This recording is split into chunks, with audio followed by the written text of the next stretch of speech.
The day I discovered my parents had stolen my inheritance, I was wearing the fake Cartier bracelet my mother had given me for my 20th birthday. The irony wasn't lost on me. My name is Lily, and I grew up believing I was the luckiest girl in the world. Our mansion in Beverly Hills, the luxury cars, the endless shopping sprees, it all seemed like a fairy tale, until I realized I was paying for everyone else's happily ever after. "Darling, you're being dramatic," my mother Malia said, barely looking up from her phone as I stood in her bedroom doorway, clutching the bank statements I'd found hidden in Father's study. "We're your parents. Everything we do is for your benefit." $3 million, Mom. My trust fund is empty." My voice cracked, but I forced myself to stay steady. "Grandmother left that money for my education and future." She finally looked up, her perfectly manicured eyebrows arching. "Well, your father and I needed to make some investments. The market hasn't been kind lately." "Investments like your new Bentley? Or Charlie's apartment in Manhattan?" "Don't be petty, Lily. Your sister needed a proper place to live while pursuing her acting career." She stood up, smoothing her silk robe. "Besides, you're doing fine at law school with your scholarship." I watched her walk to her vanity, picking up an expensive face cream. The same cream I'd seen her buy 6 times this month alone, with my money. "Where's Dad?" I asked, knowing he'd be easier to crack than her. "At the club, some business meeting with the Harveys." She waved dismissively.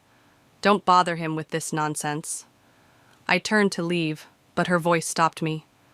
"Oh, and darling, wear the blue Chanel to dinner tonight. The Harveys are coming over and Philip's been asking about you." I wanted to scream that I didn't care about Philip Harvey or his wandering eyes. Instead, I smiled sweetly. "Of course, Mother." Back in my room, I sat at my desk and opened my laptop. The scholarship my mother so casually mentioned. I'd fought tooth and nail for it, knowing they'd burned through my education fund years ago. My part-time job at the law library barely covered my textbooks, while Charlie got to pursue her dreams with my inheritance. A notification popped up on my phone, a message from Mr. Howard, my professor and mentor at law school. "Did you look into those trust fund clauses we discussed?" I typed back, "Yes, it's worse than we thought. Meeting tomorrow?" His reply was instant. "My office, 9 a.m., bring the documents." A knock at my door made me jump. My father, Brian, stood there, looking uncomfortable in his golf attire. "Your mother says you're upset about something? Did you know grandmother's trust fund is empty?" I asked directly. He shifted, avoiding my eyes. "The market's been volatile, sweetheart. We had to make some tough decisions." "Without consulting me? I'm 20, Dad, not 12. "Look, once these new business deals come through, like the ones with the Harveys," I interrupted. Something flickered across his face. "Fear? Who told you about that?" "Mom mentioned dinner tonight." He relaxed slightly, but not completely. "Right, dinner. Well, get dressed. And Lily?" He paused. "Some things are better left unquestioned." After he left, I walked to my window, watching him hurry to his car. That's when I noticed the envelope falling from his pocket. He didn't see it flutter to the ground. 20 minutes later, that envelope was in my hands, and its contents made my blood run cold. It wasn't just about my trust fund anymore. The web of lies and secrets went deeper than I'd imagined. I unclasped the fake Cartier bracelet and placed it on my desk. Mother's voice echoed in my head. "Everything we do is for your benefit." Well, maybe it was time to show them exactly what I'd learned from their example. Mr. Howard had been teaching me about contract law, about the intricate dance of power and control hidden in legal language. Tomorrow, I'd show him what I'd found, and together we'd start planning. My phone buzzed again, Charlie this time. "Mom says you're being difficult. Don't ruin dinner tonight with your drama." I texted back, "Wouldn't dream of it, sis." Opening my closet, I pushed past the blue Chanel my mother wanted me to wear and pulled out a simple black dress instead. Tonight, I'd play the dutiful daughter one last time, but starting tomorrow, the real game would begin. Because what my family had forgotten was that I wasn't just their puppet anymore. I was a law student who'd learned from the best about how to use the system, and I had nothing left to lose. Well, nothing except this fake bracelet. Contract law isn't just about signatures and clauses, Mr. Howard said, tapping his finger on the document I'd brought him. It's about understanding human nature. People will sign anything if they think they're getting what they want. I leaned forward in his office chair, studying the papers spread across his desk. Even if what they want is built on lies? Especially then. He adjusted his reading glasses, examining the envelope I'd found. These dealings your father's involved in, they're questionable at best, illegal at worst. Can we use this? I asked. Mr. Howard's eyes met mine. Carefully, Lily. Very carefully. The moment you play this card, there's no going back. A knock interrupted us. Marshall, our family lawyer, stepped in. I tensed, but Mr. Howard smiled. Right on time, Marshall. Close the door, please. I turned to Mr. Howard, confused. You called him? Marshall here has been keeping tabs on your family's financial movements for years, Mr. Howard explained. He's got quite the story to tell. Marshall sat down, his usual polished demeanor slightly ruffled. Your father's been moving money through shell companies. The Harveys are involved, but they're just the tip of the iceberg. Why are you telling me this? I asked. Aren't you supposed to be loyal to them? I'm loyal to the law, Marshall replied, pulling out a USB drive, and to your grandmother's wishes. She made me promise to protect your interests. That evening, I sat at our dining table, watching my mother fuss over place settings, while my father paced near the window, phone pressed to his ear. The Harveys will be here any minute, Mother hissed at him. Get off that phone. He waved her away, his face pale. Listen, we need to move those funds now. Yes, tonight. Charlie swept in, wearing a dress that probably cost more than my semester's tuition. Mom, the caterers forgot the caviar. What? Mother's face contorted. I specifically ordered the Russian variety. Philip loves it. I suppressed a smile, remembering Marshall's words about the Harvey family's imminent bankruptcy. They were as fake as we were. The doorbell rang. Showtime. Lily, darling! Philip's mother air-kissed my cheeks. Still buried in those law books? Actually, I smiled, I'm specializing in financial law now. Fascinating stuff. Philip's father coughed uncomfortably. My father's hand tightened around his whiskey glass. Dinner was a masterclass in upper-class tension. Mother prattled about Charlie's latest audition while Mrs. Harvey complimented the missing caviar. I watched my father and Mr. Harvey exchange meaningful glances between courses. So, Philip, Mother cooed, tell us about your new venture.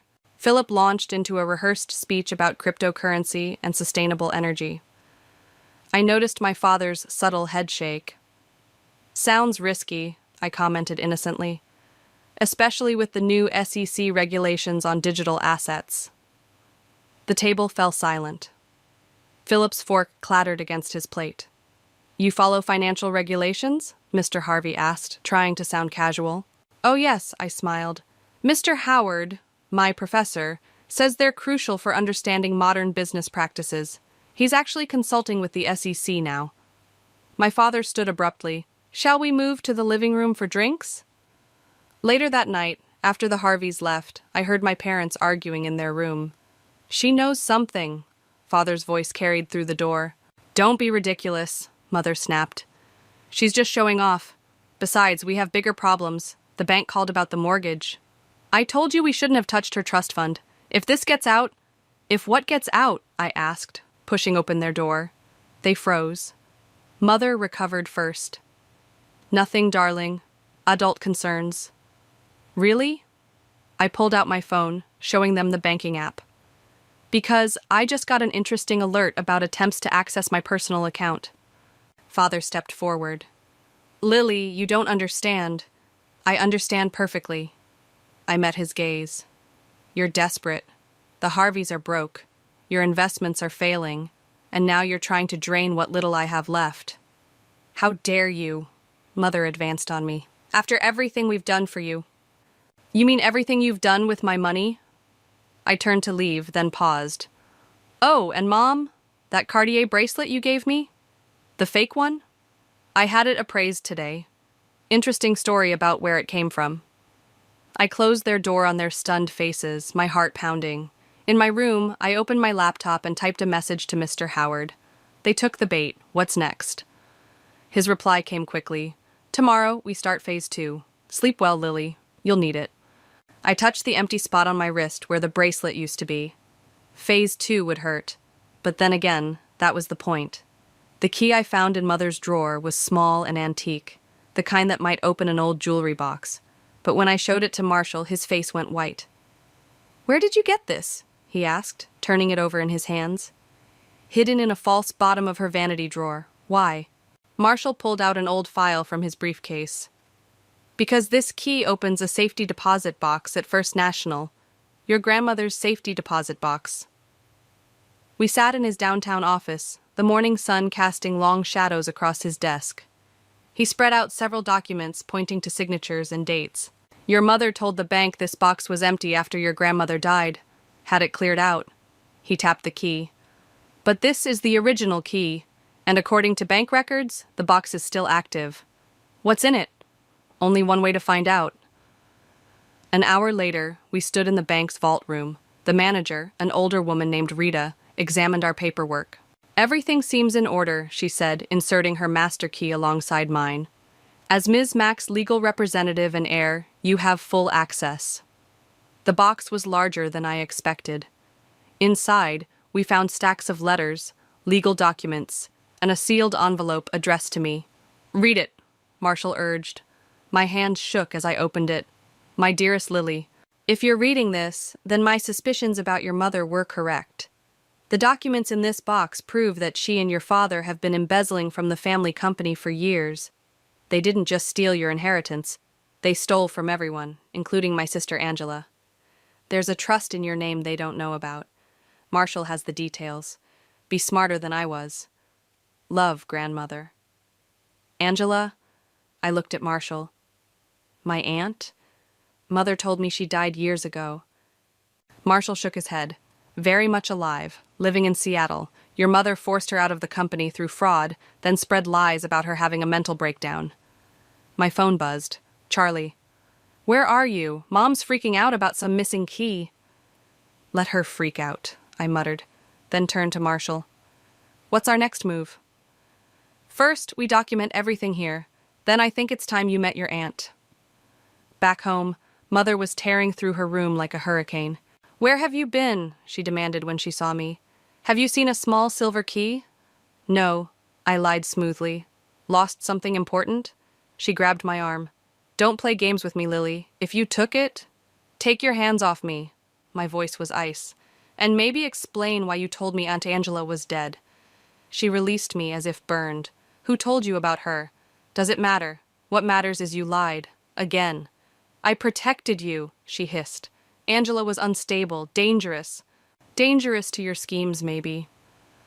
I pulled out my phone, showing her a photo of one of grandmother's documents. "Like this contract you forged? The one that stole her shares?" The blood drained from her face. "Where did you get that?" "I learned from the best, Mother.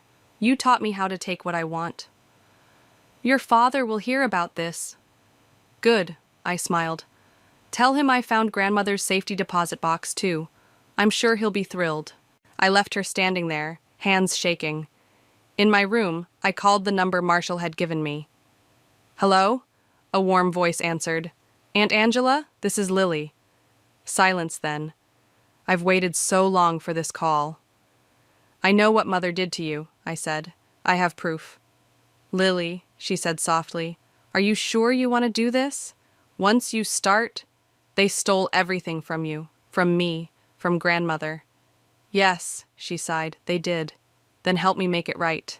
We talked for an hour, planning.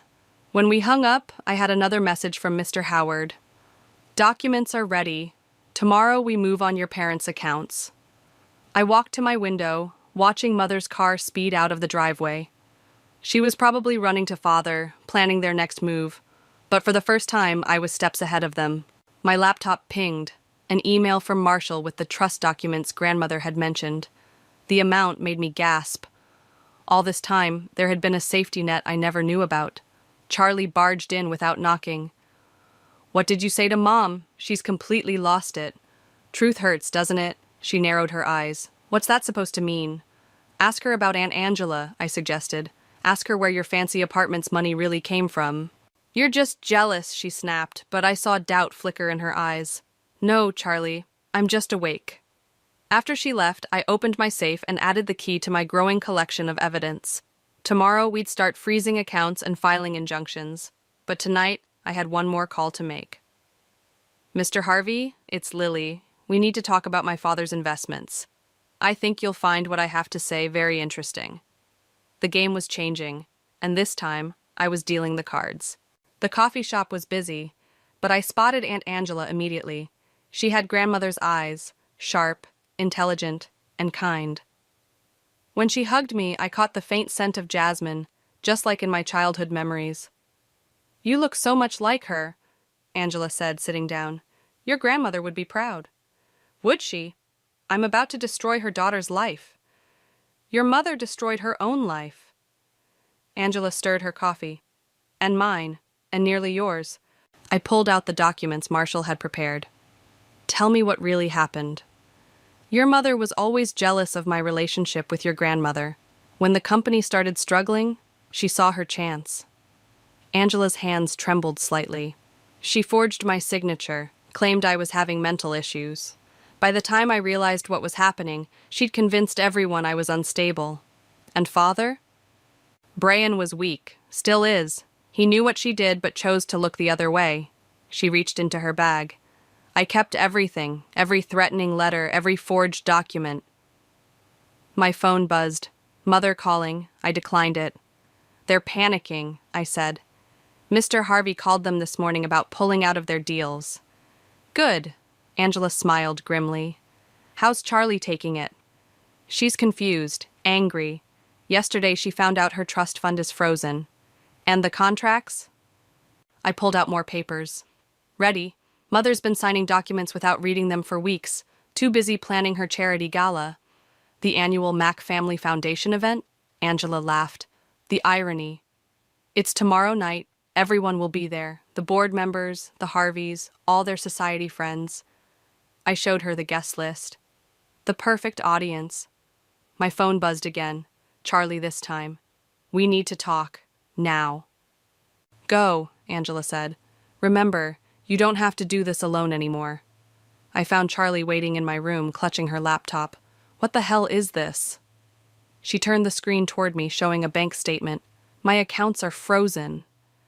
Ask Mother about it. I did. She's hysterical, saying you're trying to ruin us. She grabbed my arm. What are you doing, Lily?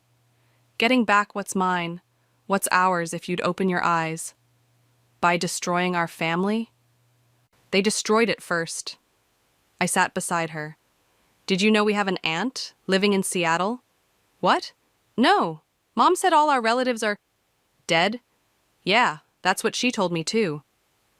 I showed her the photos from my meeting with Angela. Mother stole her shares, her reputation, everything. Charlie stared at the photos, at Angela's familiar features. But why? The same reason she stole my inheritance, and probably yours too. I pulled out more documents. Look at these. Really look. She read silently, her face growing paler. These numbers. This can't be right. It is. They've been stealing for years, from everyone. The apartment in Manhattan was bought with stolen money, just like everything else. She stood up, pacing. What do we do? We? Yesterday you called me jealous. I was wrong, okay? Her voice cracked. I'm sorry, just tell me what to do. I handed her a contract. Sign this. It gives control of your assets back to you, not them. They'll be furious. They're already furious, but tomorrow night at the gala, they'll be destroyed. My phone buzzed. Marshall. Papers filed. Accounts secured. Ready for tomorrow. Charlie read the message over my shoulder. You're really doing this? Yes. Are you with me? She took a deep breath and signed the contract. What about the gala? Wear something black, I smiled. It's going to be a funeral for their reputation. Later that night, I heard Mother on the phone, her voice shrill with panic. The caterers won't accept our cards. What do you mean our accounts are frozen? Fix this, Brian. Father's heavy footsteps passed my door. Lily, we need to talk. I opened the door. He looked older, defeated. About what, Dad? The money you stole? Aunt Angela? Or the Harveys pulling out? You don't understand the pressure we were under. Save it for tomorrow night. Everyone will be there to hear your explanations. Please, he whispered. Don't do this. Like you didn't do this to Aunt Angela? To grandmother? To me? He reached for me, but I stepped back. I'm your father. No, I said quietly. You're just the man who helped steal my future. Now get out. After he left, I called Mr. Howard. Everything's ready. Charlie signed. Good. Marshall has the injunctions prepared. The board members are already asking questions. And the press? We'll be there, thanks to an anonymous tip about financial irregularities at the Mack Family Foundation. I hung up and looked at my reflection. Tomorrow I'd wear grandmother's pearls. The real ones, not the fakes Mother had given me. It seemed fitting. My phone lit up one last time. Angela. Remember, justice doesn't have to mean cruelty. I touched the pearls at my throat. Tomorrow would be about justice, yes. But mercy? That remained to be seen. The gala buzzed with nervous energy. Mother fluttered around the grand ballroom like a trapped butterfly, her smile growing more strained with each declined credit card and whispered conversation. Father stood by the bar, downing his third scotch, while Mr. Harvey avoided his desperate glances. Quite a turnout, Marshall murmured, appearing beside me. The board members are in position. I nodded, watching Charlie work the room in her black dress. She was doing her part perfectly, dropping subtle hints about financial concerns to all the right people. Your mother's looking for you, he added. She's figured out something's happening tonight. Let her look. I smoothed my grandmother's pearls. Is Angela ready? In the lobby. She'll enter when you give the signal. Mother spotted me then, cutting through the crowd like a shark. Lily, where have you been? The Harveys are acting strange, and the caterers are demanding payment up front. Maybe because our accounts are frozen? I suggested innocently. Her perfectly made-up face paled. What did you do? Nothing yet, but it's coming. I gestured to the gathering crowd. You might want to prepare yourself. You ungrateful little... She grabbed my arm, but I pulled away. Don't make a scene, Mother. You've got enough problems tonight. Philip Harvey approached, his usual arrogance replaced by barely concealed panic. Mrs. Mack, we need to discuss the investment situation immediately. Not now, Philip, she hissed. Yes, now, his voice cracked. The SEC is asking questions about all of us. I left them arguing and found Charlie by the champagne table. How's it going? Mrs. Peterson from the board nearly fainted when I mentioned the audit. Charlie sipped her drink. Dad's lawyer just arrived. He looks terrified. Good. I checked my phone. A message from Mr. Howard. Press is outside. Ready when you are. Mother clinked her glass for attention, her voice artificially bright. Welcome, everyone. The Mack Family Foundation is so proud. Actually, I cut in, stepping onto the small stage. I think it's time for a different speech. The room fell silent. Father started forward, but Marshall blocked his path. For years, I continued, this foundation has represented wealth, privilege, and charitable giving, but it was built on lies. I nodded to Marshall, who began distributing folders to the board members. What you're receiving are copies of bank statements, forged documents, and proof of systematic fraud orchestrated by my parents. Gasps rippled through the crowd. Mother lunged for the stage, but Charlie caught her arm. Let her speak, Charlie said firmly. They stole my inheritance, I announced. They stole from the company, and they stole from someone else, someone they told everyone was dead. The ballroom doors opened. Angela walked in, head high. Oh my God, someone whispered. That's Angela. Mother's face went from white to gray. Father dropped his scotch glass. Hello, Malia, Angela said clearly. It's been a while. The room erupted in chaos. Board members flipped through documents, whispering furiously. The Harveys tried to slip out, but security blocked the exits. "This is ridiculous," Mother shouted. "She's mentally unstable." "No, Malia," Mr. Howard stepped forward. "The SEC has confirmed every document. Your fraud is exposed." "Brian?" Mother turned to Father. "Do something." But Father just stood there, shoulders slumped. "It's over, Malia." "The police are outside," I announced, along with reporters. "The board has already voted to freeze all foundation assets pending investigation." Philip Harvey suddenly bolted for a side door.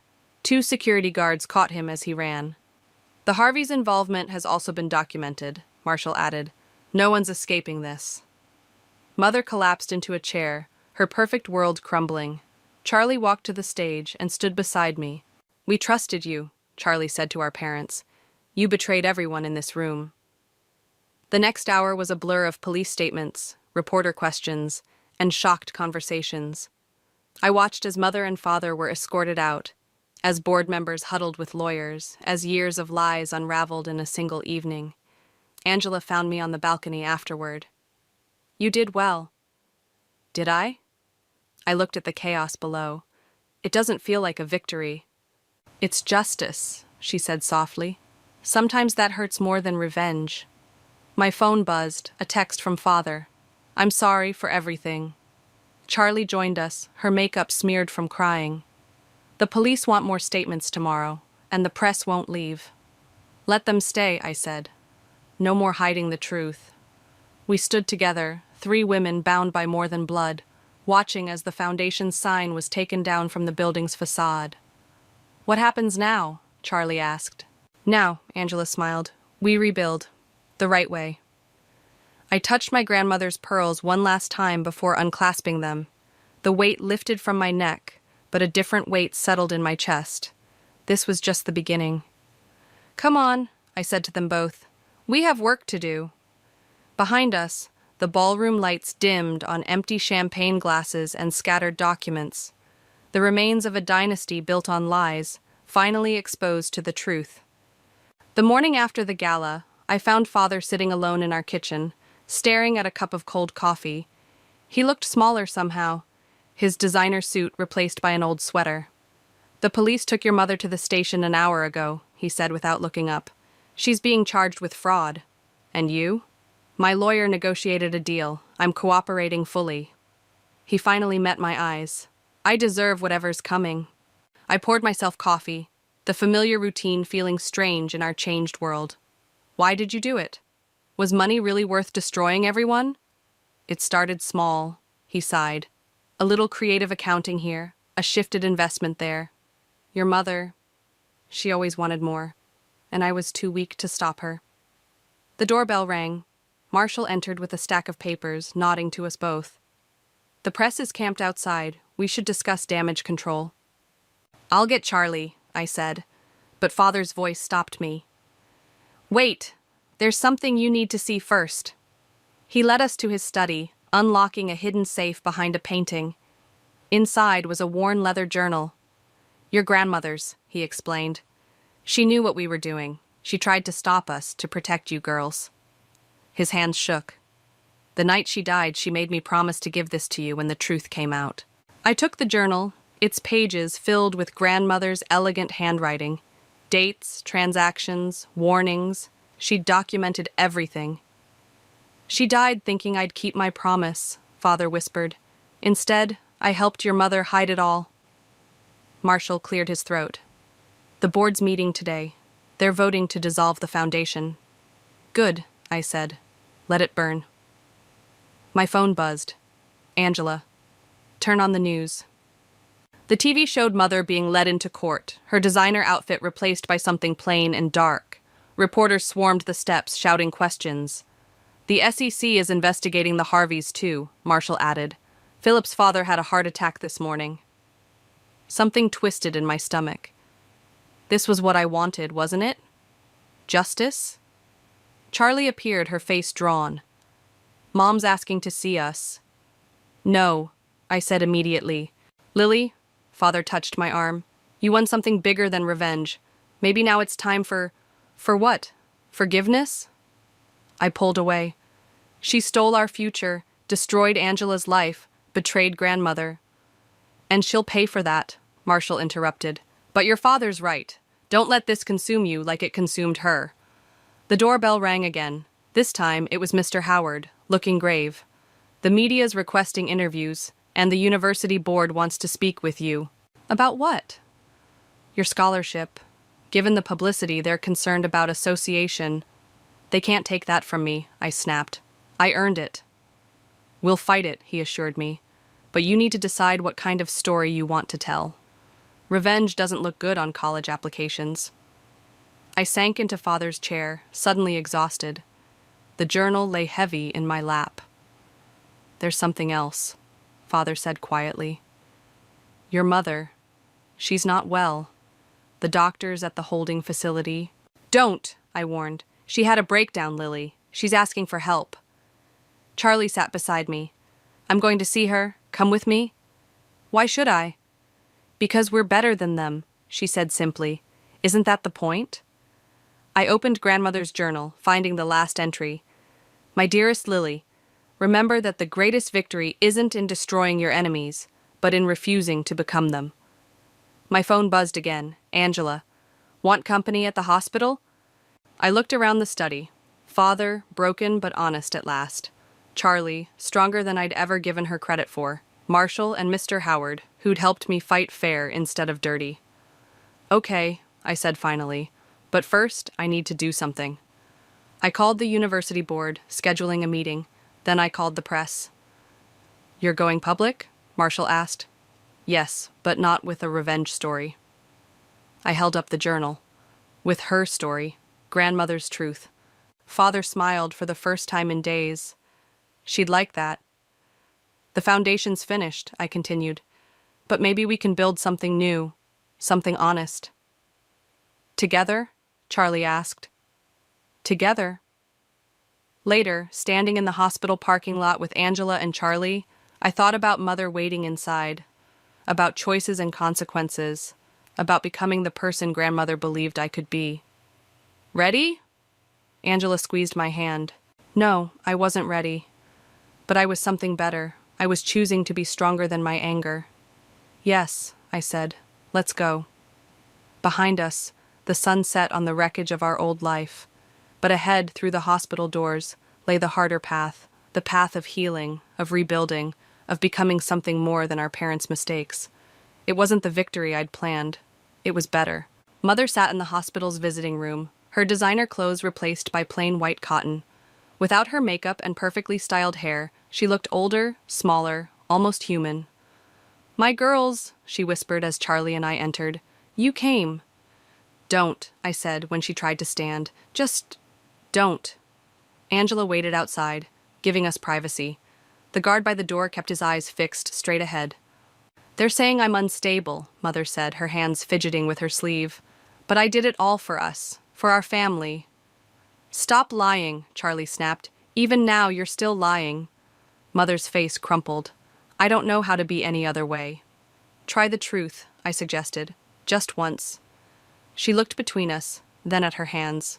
I was afraid, she whispered, of being poor, of losing status, of being nothing, like my own mother.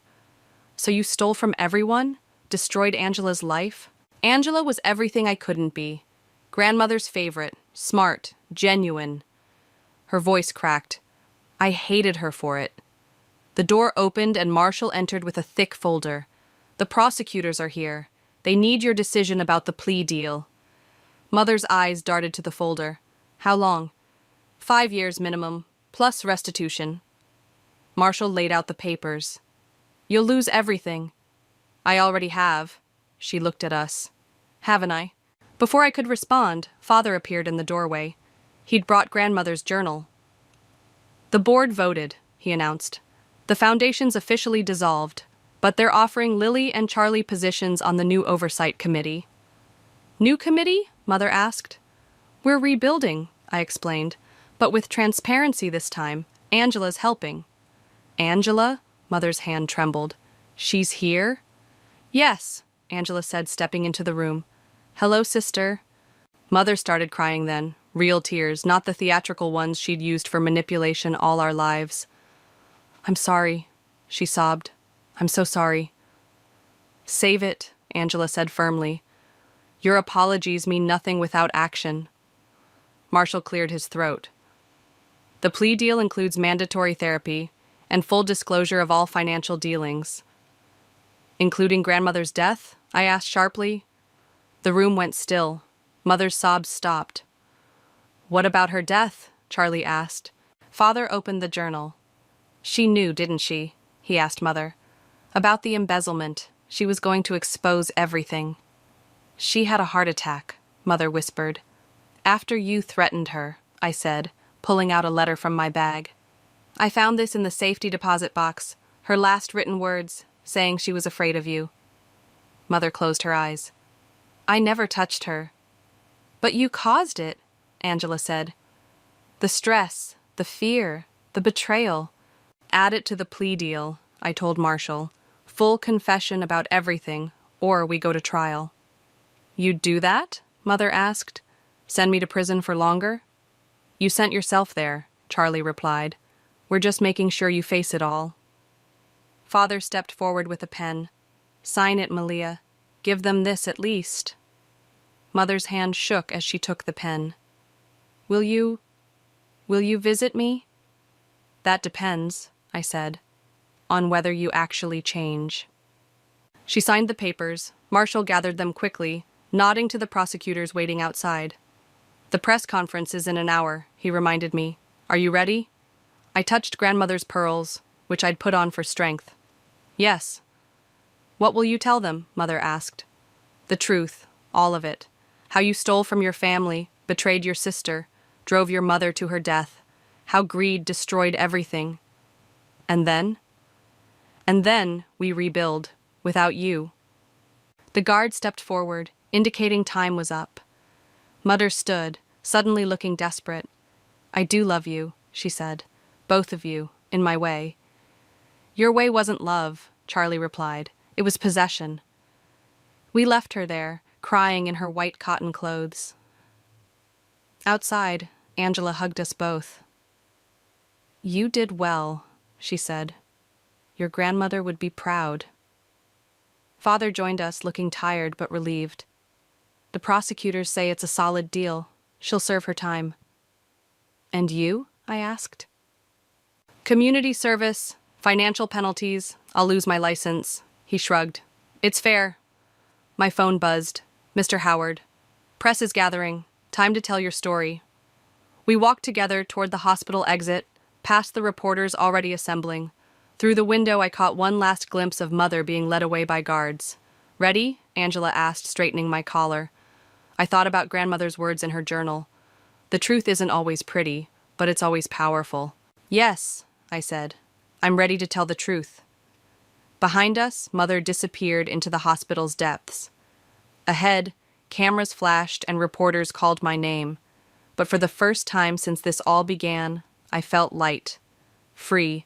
The truth was waiting, and so was our future. The morning sun streamed through grandmother's study window as I cleared the last of the boxes. Her journal lay open on the desk, its pages now familiar companions. Found something interesting, Charlie called from the doorway, holding up a dusty photo album. Look at this. The photos showed Mother and Angela as young girls, smiling and hugging, before greed poisoned everything.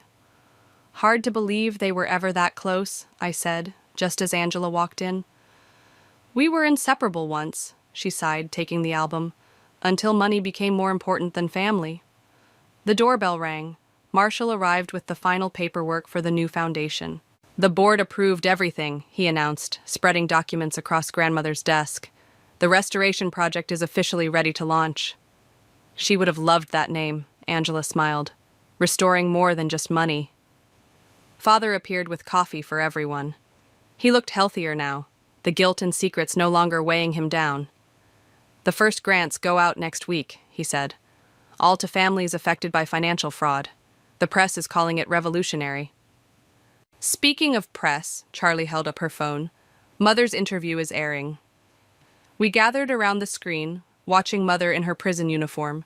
She looked different, humbled, maybe even genuine.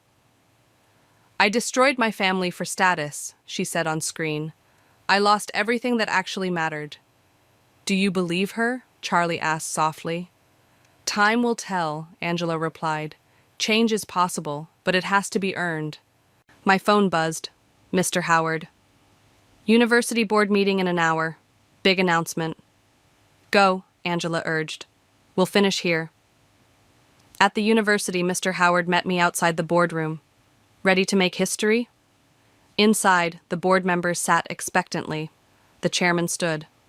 Ms. Lilly, he began, your story has inspired changes in how we handle financial aid and scholarship protection.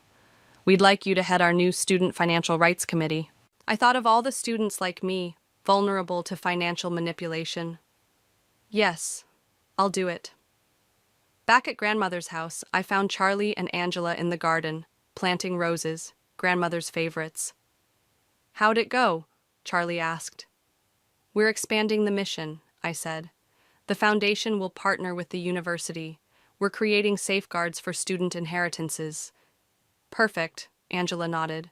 Protection and education together. Father called us inside. Marshall had more news. The Harveys are cooperating, he reported. Their testimony exposed 3 more fraud rings. The SEC is calling it a domino effect. And Mother? I asked. Starting therapy, actually participating. He hesitated. She asked to contribute to the Foundation's mission, wants to share her story as a warning to others. I touched grandmother's pearls. Let her earn it first. The doorbell rang again. This time it was a delivery, a package from Mother's prison. Inside was her old Cartier bracelet, the real one, with a note. I kept the real one for myself and gave you a fake. It's time to make that right. The first of many wrongs to correct. Mom. Well, Charlie said, it's a start. We spent the rest of the day planning the Foundation's launch. Angela's legal expertise, Father's business connections, Charlie's social media skills, everyone contributing to build something honest. As sunset painted the study golden, I sat at grandmother's desk, feeling her presence. We did it, I whispered, touching her journal. We restored what matters. Not just restored, Angela said, overhearing. We built something stronger. My phone lit up with a message from the prison chaplain. Your mother attended her first reconciliation meeting. She talked about you, about pride and regret, about hope. Hope. Not revenge, not victory, but hope. For change, for healing, for second chances earned through hard work and truth. The roses are blooming, Charlie called from the garden. Come see. We gathered outside, watching the sunset paint grandmother's roses gold. The thorns were still there, but so was the beauty, like our family, scarred but healing, complicated but real. To grandmother, Angela raised her coffee cup. Who taught us that the greatest inheritance isn't money? To truth, Father added. To restoration, Charlie smiled. I looked at my family, broken, rebuilt, stronger. At the house where secrets once festered, now filled with light and honesty. At grandmother's roses, thorny but blooming. To real love, I said, the kind that's earned, not bought.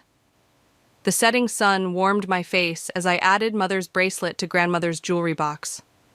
Inside, the fake one lay discarded, a reminder of who we were.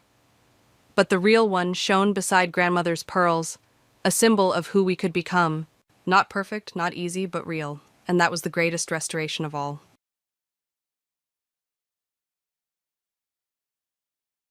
I'm Harper, and I've never been the type to turn away from love stories where the guy sweeps the girl off her feet.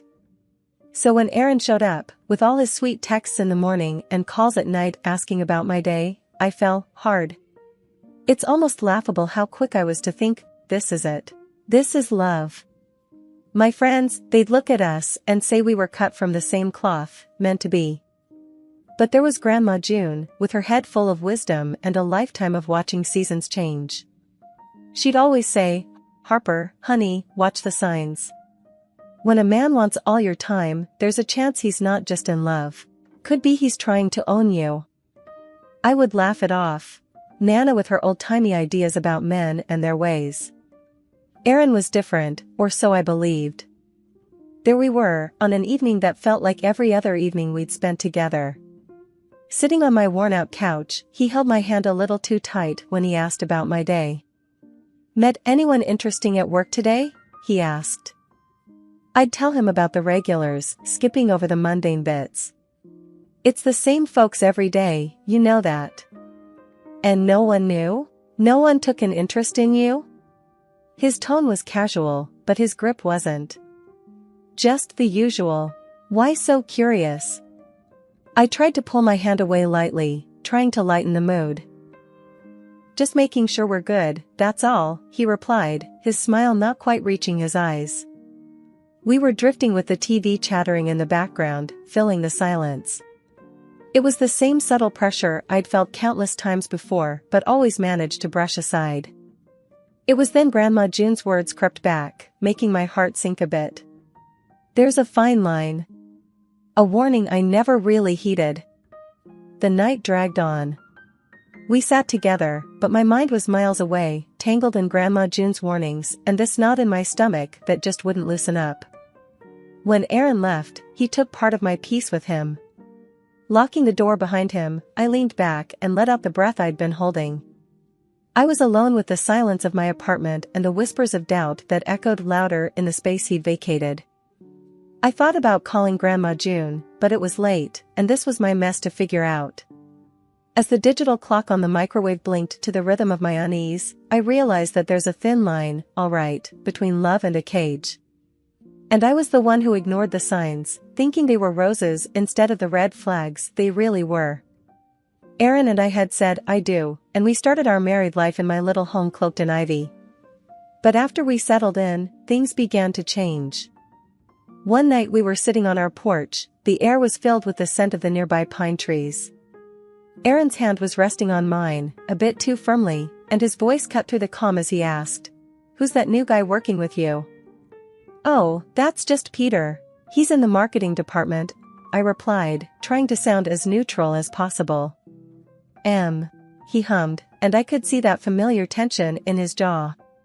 I knew that look. It was the same one he had when he thought something wasn't quite right. Over time, Aaron's questions weren't just questions anymore.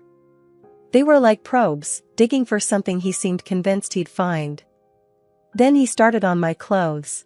It was a Sunday morning, and I was picking out a dress for brunch with friends. "That one's pretty," he said, nodding toward a neutral-toned dress. I was thinking of wearing the blue one. "It's more cheerful," I suggested, holding up my favorite dress, the one that made my eyes shine a little brighter. He shook his head. "You'd stand out too much. Wear the other one," he insisted, and it wasn't a suggestion. "But Aaron, it's just a dress," I said, trying to keep the peace. "Just trust me on this, Harper. I'm looking out for you," he said, but it didn't feel like looking out. It felt like locking up. His preferences spilled over from my wardrobe to our social life. Dinners with friends became less frequent, my phone buzzed less, and it wasn't long before those invites stopped coming in altogether. One evening, he flopped down on the couch next to me, a scowl on his face. "Mark called. Wants us to meet them for drinks next Saturday." "Told him we're busy," he said, reaching for the remote. "We are?" I asked, surprised. I hadn't seen Mark and Laura in weeks. They were our couple friends, the ones we used to double date with regularly. Aaron flicked through the channels, not meeting my eye. "We don't need to spend time with them so much. You've got me, and I've got you. That's enough, isn't it?" I paused, the words catching in my throat. I should have argued, reminded him that we were our own people, but a part of me was too tired to fight over something I knew I couldn't win. "That's enough," I echoed, but it sounded like I was trying to convince myself. This was my life now, a life where what I wore and who I spoke to became territories Aaron felt entitled to claim. And every time I'd let it go, he'd take a little more. I was losing bits of myself, and it wasn't until I came across an old photo of myself laughing with friends that I realized just how much had been chipped away. I looked at the woman in that picture and wondered where her smile had gone. The thing about life is, it's far messier than you'd expect, especially when love ties you down instead of setting you free. That's what it felt like with Aaron lately. Our love felt like walls closing in, disguised as just another part of married life. His new habit? Showing up at my office out of the blue, turning up like he owned the place, and, in a way, like he owned me too. Just in the neighborhood was his usual line, followed by a too bright smile. One evening at home, I decided to wear my favorite pencil skirt to work the next day. Aaron came into the room, his face twisted up in a way that made me brace myself. "Why do you need to wear that?" he barked, his temper flaring over nothing. "It's just a skirt, Aaron," I said, keeping my voice steady. I didn't want to fight, not again. He didn't buy it. "It's not just anything. Who are you dressing for, huh?" His voice was a sharp jab, his suspicion naked and unashamed. "I dress for myself, Aaron. Since when is that a crime?" I tried to defend my choice, my independence, but even to my ears, I sounded like I was reaching. The next morning rolled around, and my skirt, the one I had planned to wear, was gone. Not just that one, but half of my wardrobe seemed to have just vanished. Panic surged through me, a cold wave that made me dizzy. I found Aaron in the kitchen, his back to me, making coffee like it was any other day. "Where are my clothes, Aaron?" I demanded, my voice edged with fear and anger, a cocktail of emotions that made me sound more like a stranger than a wife. "They weren't appropriate. I did us both a favor," he said, his voice oddly calm, like he was talking about the weather, not my personal belongings. "A favor? By deciding what I can and cannot wear? Are you listening to yourself?" I couldn't hide the shock in my voice, the disbelief that this was my reality. "It's for the best, Harper. You'll thank me later," he replied, and the way he said it, like he knew better, made my skin crawl. I was halfway into the FMLA form when the mask slipped, and Aaron's concern showed its true face: control. My independence, my choices, he was whittling them down, trying to reshape me into something smaller, more contained. Something less me. As I sat at the kitchen table, his words echoing around the silent room, I realized my once warm and loving home had turned into something else. It wasn't safe or comforting. It was a beautifully decorated prison, and the man I married was the warden. The rest of the day passed in a blur. At work, I was a ghost, going through motions, smiling when necessary, but underneath, a storm was raging. I spent hours at my desk, looking at the family pictures on my phone, the ones where Aaron looked like the perfect husband. Now, they just felt like scenes from a different woman's life. That evening, I sat in the car outside the house for a long time, the engine humming softly. Stepping through that door took a strength I wasn't sure I had, because inside that house waited a life that was slowly suffocating me. The door creaked as I finally turned the key and stepped inside. The smell of dinner hit me, and there was Aaron, all smiles and kisses, acting like today was just another day. But it wasn't, and the sad thing was, I wasn't sure if tomorrow would be any different. At work, Mr. Jacobs, my boss, dropped a fat file on my desk.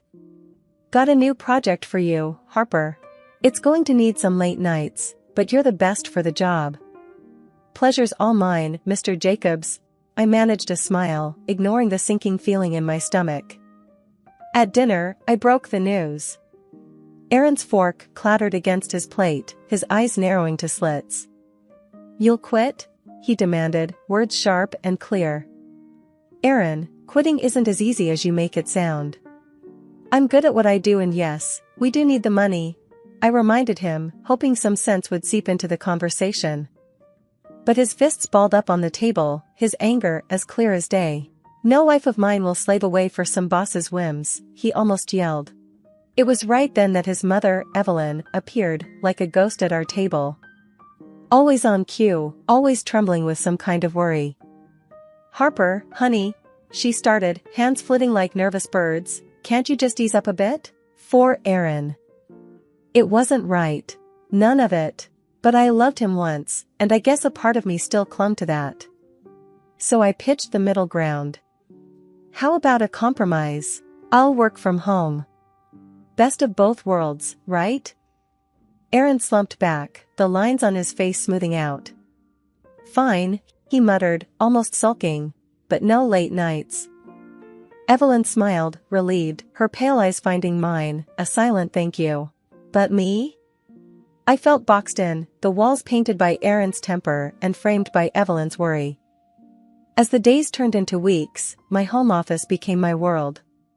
Aaron's occasional peeks over my shoulder, Evelyn's mid-afternoon calls to check in, or to check up, hard to tell, made sure my leash was short. Work was hectic, enough to keep my mind from wandering to dark places. Mr. Jacobs was a tough old bird, but fair. "You're holding up the fort, Harper," he said in one of our phone check-ins, his voice crackly but kind. "Keep it up." I remember one evening, the sun had just dipped below the horizon, painting the sky in shades of tired blue. Aaron sat on the couch, remote in hand, flipping channels without really watching anything. I closed my laptop, my brain fried from hours of numbers and emails. "Work's done for now," I told him, my voice a weekday kind of tired.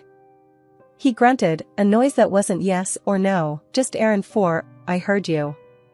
I joined him on the couch, the cushion sinking under me, weary like my bones. "Out of the blue," he said, "you been talking to Jacobs a lot." "About work, yes. It's work, Aaron," I said, keeping my eyes on the TV, not wanting to start another row. He hummed, that old familiar sound of gears grinding in his head. That's life with Aaron, where my love's blindfold only got tighter, and every step forward felt like 2 steps back. The woman in the mirror started to look like a stranger, her eyes holding questions I was scared to answer. One day I needed a ride and Grandma's place was too far to walk, so I grabbed a taxi. The driver was just some regular guy doing his job. Dropped me off at my place, and that should have been that. Except it wasn't. Aaron was out front waiting, and the sight of me stepping out of the taxi set him off big time. The driver had barely handed me my change before Aaron was on him. "What's going on here, huh?" Aaron snapped, eyes bulging. "Who's this?" "Chill out, Aaron, he's just a taxi driver," I tried to cut in, but Aaron wasn't having it. The driver, seeing trouble, didn't waste a second. Put the car in gear and took off. Smart man. Once we were inside, Aaron was still fuming. He paced back and forth, throwing accusing glances my way. I sighed, not up for the drama. "Really, Aaron? You're freaking out over nothing." "It's not nothing. Who knows what you were doing in there?" Aaron's voice boomed through the small space of our entryway. I rolled my eyes. "Get over yourself." Things settled down after that, but not for long. Couple days later, I caught Aaron snooping through my phone while I was making dinner. "Hey, what do you think you're doing?" I barked, snatching the phone from his hands. "I was just..." He trailed off, looking like a kid who got caught with his hand in the cookie jar. "Do you mind telling me what's so interesting in my phone? I was getting really tired of this." Aaron rubbed the back of his neck, avoiding my eyes. "I don't know. I guess I was just checking on you. Making sure you're not hiding anything." I couldn't believe what I was hearing. "Checking on me? Are you for real right now? You think that's okay?" He didn't say anything for a moment. Then, "I'm sorry, all right? I'm sorry. Won't happen again." "You're right, it won't happen again because this is ridiculous. You're acting like a crazy person." My patience was wearing thin. "Look," I said, "I'm sorry, I screwed up. Forgive me, okay?" His voice had softened now. He looked like he meant it. I let out a deep breath. I was angry, sure, but not enough to throw everything away, not yet. "Fine. But this is it, Aaron. No more acting like a jealous kid. You got to get it together." He nodded, a little too eager. "Yeah, of course. I will. I promise." We left it at that. I wanted to believe things would get better. Part of me knew it was a long shot, but I still had hope. I guess that's how it goes sometimes. You see red flags, warning signs, but you just keep driving past them, hoping you'll somehow end up on a different road. It all started one crisp morning when I noticed a car. A nondescript, dark sedan, a little too clean, a little too still. I saw it from my kitchen window, parked on the next street over. No big deal, I thought, it's probably just visiting somebody.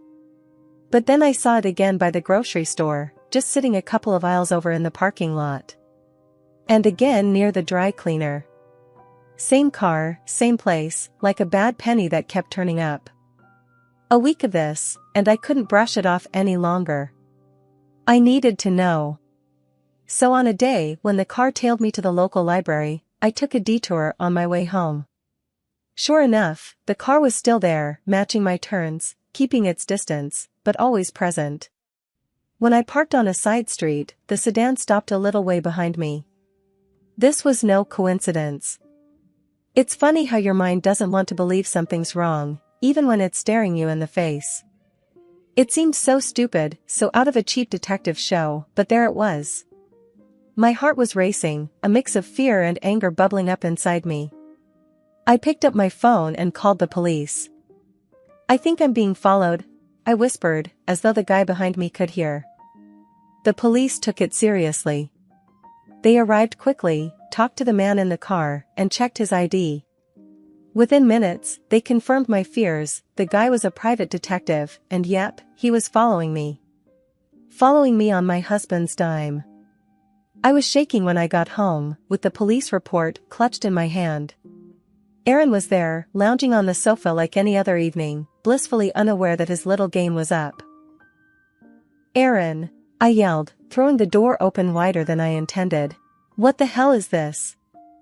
He jumped up, startled, his eyes doing that darting thing they do when he's on the back foot. "Harper, A private detective, Aaron?"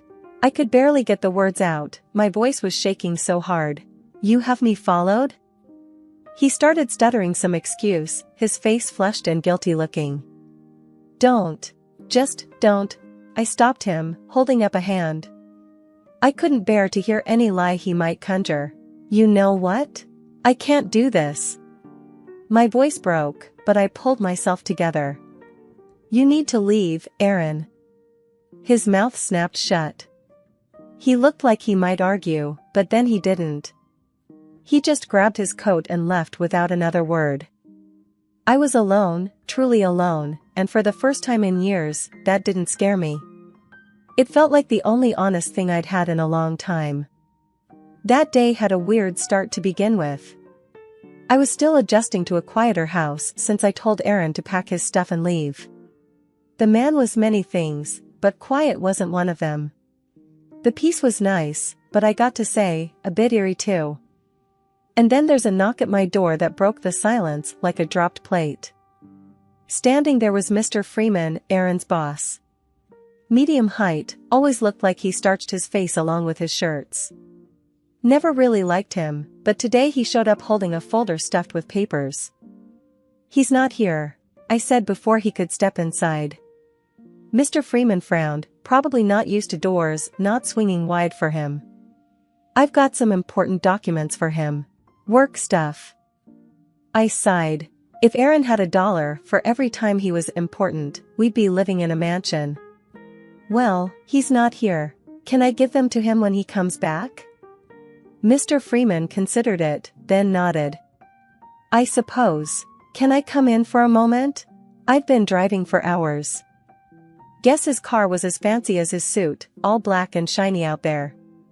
But sure, I thought, why not? I ushered him inside and waved at the kitchen. "Take a seat. You want some tea?" He plumped down like a sack of flour, weary from the road or life, hard to tell. "Tea would be good, thank you, Harper." I put the kettle on and scooped some leaves into the pot. Professional habit. I used to like playing the good hostess. That's when I saw it through the kitchen window, flames dancing around Mr. Freeman's car like it was celebrating something. I shoved Mr. Freeman tea towards him, half made. "Your car." We bolted outside. And there was Aaron, my estranged husband, smiling like it was his birthday and someone brought him a surprise cake. The crazy in his eyes glinted like the flames.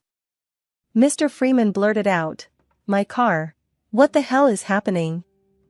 Aaron turned towards us, his smile flickering. "Hey, Harper. This is for stealing my life. Say hello to your lover. His words slurred with satisfaction, mixed with a decent dose of lunacy. He thought he was getting back at some imagined lover of mine. Mr. Freeman stood frozen, his face shifting from confusion to anger. Aaron, did you do this? Aaron's smile slid off his face faster than ice cream on a hot day when he finally put two and two together. His boss. His wife. His mistake. Boss, I didn't know. Mr. Freeman cut through it all. You set my car on fire thinking it belonged to whom? God, Aaron. I had the contract renewal papers with me. Consider them and your job ashes now. You're done. Aaron fell to his knees quicker than a sack of those same papers, groveling like a kid caught with his hand in the cookie jar. Please, Mr. Freeman, I just... Save it. Mr. Freeman's voice was ice. I'm calling the police. The sirens didn't take long. The street filled up like a blocked sink, neighbors, cops, a few pointing phones like we were the evening's cheap entertainment. As the cops slapped cuffs around Aaron's wrists, his knees still dusty from the driveway, I felt 100 weights lifting off me. One fire down, the rest of the mess to clean up. Mr. Freeman just shook his head, looking at what used to be a car. Last I saw of Aaron was him trying to look at me over his shoulder, eyes all rabbit-like with panic. Stepping into my living room felt strange. The whole mess with Aaron was coming to a close. The divorce papers had been filed, and I told him to stay away. He obviously didn't listen, since now he was looking at jail time for torching his boss's car and then some for stalking me. The boss, Mr. Freeman, didn't take too kindly to his car being barbecued. He canned Aaron and then slapped a lawsuit on him. And standing there, I couldn't help but feel a weight lift off my shoulders. Harper, honey, Grandma June called from the kitchen. You need anything? I shook my head, walking in to meet her. Grandma June had this way of slicing through nonsense. Gran, I'm good. But... I should have listened to you about Aaron. She was at the sink, and she turned around, drying her hands on a dish towel. Oh, honey. When will you learn to trust this gut? She patted her belly with a chuckle. I couldn't help but laugh. She always kept it so real. Can't argue with Grandma's gut, I agreed. Afterwards, I sat on the couch, flipping through a magazine but not really reading. It was just noise. Alone again, I felt surer than I had in months. This was the right move. Of course, there'd be more to deal with tomorrow, lawyers, unpacking the mess Aaron left, figuring out money stuff. But tonight, it was just me. I pulled my phone out and texted Mara, my best friend since forever. Free, finally. Wanna come over and crash my solo party? It didn't take long for her to fire back. On my way. Bringing pizza. The rest of the night was going to be easy. No drama, no Aaron. Just pizza, bad TV shows, and good company. I slipped into my comfiest sweatpants and pulled my hair back, finally able to breathe. The future might not look clear yet, but it looked a hell of a lot better than my past. I smiled to myself thinking about it. Uncomplicated, no strings attached, no more walking on eggshells. Yeah, this was how things were going to be from now on, starting right now with the new locks clicking into place.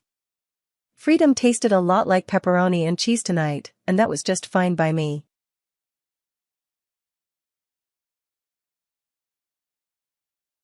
I'm Anna, a 40-year-old woman with a life story that's anything but straight. Let's start from the very beginning, shall we? It's just me and my son, Michael, a spirited 10-year-old who's the spitting image of his father. His dad? Well, that's a chapter of my life I kept under wraps, until it unfolded in ways I never expected. My husband, Jack, was a man of good heart and troubled past. We knew each other for what felt like a lifetime. Friends turned to lovers, a classic tale, except ours had its share of thorns. Jack was once married, a union that fizzled out without the pitter-patter of little feet to echo through their home. Then life threw us together. It felt right, it felt destined, and soon, we tied the knot, a small ceremony, just close friends and a few relatives. Jack's family? Well, let's just say it was a mixed bag. Most were welcoming, but there was one, his younger sister, Laura. Life after the wedding was a bit like walking on eggshells, especially when it came to Laura. She was a regular at our house, dropping by unannounced, always with that same, sweet-as-pie smile when Jack was around. But her eyes, they were another story, darting around, taking everything in with a kind of cold calculation. One evening, not long after we got married, she came over for dinner. Jack was in high spirits, laughing and chatting about this and that. Laura was all compliments, her voice dripping with honey. "Anna, this casserole is divine. You must give me the recipe," she said, her eyes fixed on me, but it felt like she was looking for something, anything to criticize. "Sure, Laura. It's really simple," I replied, forcing a smile. Jack left the room to take a call, and the air shifted. Laura leaned in, her voice low and menacing. "Simple, huh? Just like you. You think you've got everyone fooled, but not me. I know what you're after." I clenched my fists under the table, trying to keep my cool. "I'm not sure what you mean, Laura. Jack and I love each other. That's all there is to it." She scoffed, rolling her eyes. "Love? Please. You saw an opportunity, and you took it. But watch your back, Anna. I'm on to you." The conversation was always the same, a never-ending loop of accusations and veiled threats. I wanted to tell Jack, to expose her for what she really was, but I knew it would break his heart. He loved his sister, despite everything. So, I kept silent, hoping against hope that she'd eventually see the truth. Michael, bless his heart, tried to stay out of it, but kids are perceptive. He'd ask me, "Mom, why doesn't Aunt Laura like us?" I'd hug him tight, whispering reassurances. "She's just different, honey. But it's okay. We have each other, and that's all that matters." But it wasn't okay. Every visit, every snide remark, it chipped away at me. I felt like I was living in a house with two faces, the happy home we showed the world, and the tense, guarded reality whenever Laura was around. One day, things came to a head. Laura had been particularly venomous, going on about how I was ruining her brother's life, how I'd never be a real part of their family. I'd had enough. "Look, Laura, I don't know what your problem is, but this is my home too. I'm your brother's wife, whether you like it or not. So cut the crap and either treat us with some respect or don't come back." Her eyes narrowed, a smirk playing on her lips. "Oh, I'll be back, Anna. After all, someone has to keep an eye on you. Just remember, you're nothing here. You're just playing pretend, and I'm not buying it." After she left, I slumped against the door, feeling drained and defeated. It was like living with a ghost, a constant, nagging presence that refused to leave us in peace. Laura was a piece of work. To Jack, she was sweetness personified, always complimenting my home, my cooking. But the moment his back was turned, the mask would drop, and so would my heart. "Playing house, Anna?" Laura would sneer the minute we were alone, her eyes scanning the room like she was looking for dirt. "You think you've snagged yourself a golden ticket with my brother, huh?" I'd grit my teeth, forcing a smile. "Laura, I love Jack. This isn't about money or comfort. It's about being a family." "Family?" she'd scoff, tossing her hair back. "Please, you and that kid are just extra baggage he decided to pick up. But don't worry, I see right through you." Her words stung, but I kept my composure, for the sake of peace, for the sake of the man I loved. Jack was oblivious to this side of Laura, or maybe he chose to be. He adored his sister, despite her faults, and I tried for his sake. At gatherings, Laura's dual nature was on full display. With Jack in the room, she was all praises and smiles. But let him step out, and her words turned sharp, her glances scalding. I did my best to navigate these waters, keeping my distance, keeping my calm. "Anna, why do you even bother with her?" my best friend, Rachel, would ask. "She's nothing but trouble." "I know, Rach," I'd sigh, sipping my coffee, "but she's Jack's sister. What can I do? I just hope one day she'll come around." But deep down, I knew. Some people never change. Laura was like a storm cloud on a clear day, always looming, always threatening to burst. Yet, I held on to hope, a hope that perhaps, one day, we'd find some common ground. As for Michael, he was too young to understand the undercurrents, too innocent to see the disdain in Laura's eyes. He just knew her as his aunt, the one who gave him stiff hugs and forced smiles. I wanted to protect him from her bitterness, shield him from the harsh realities of family politics. He deserved a childhood untouched by such adult resentments. So, there you have it. The stage was set, our lives intertwined in a web of love, secrets, and simmering tensions. Little did I know, the threads of our past were about to unravel, in ways none of us could foresee. But I couldn't let her win. I had to be strong, for Jack, for Michael. I had to believe that someday, somehow, things would get better. That maybe, just maybe, Laura would see that I was here for love, not for money or status.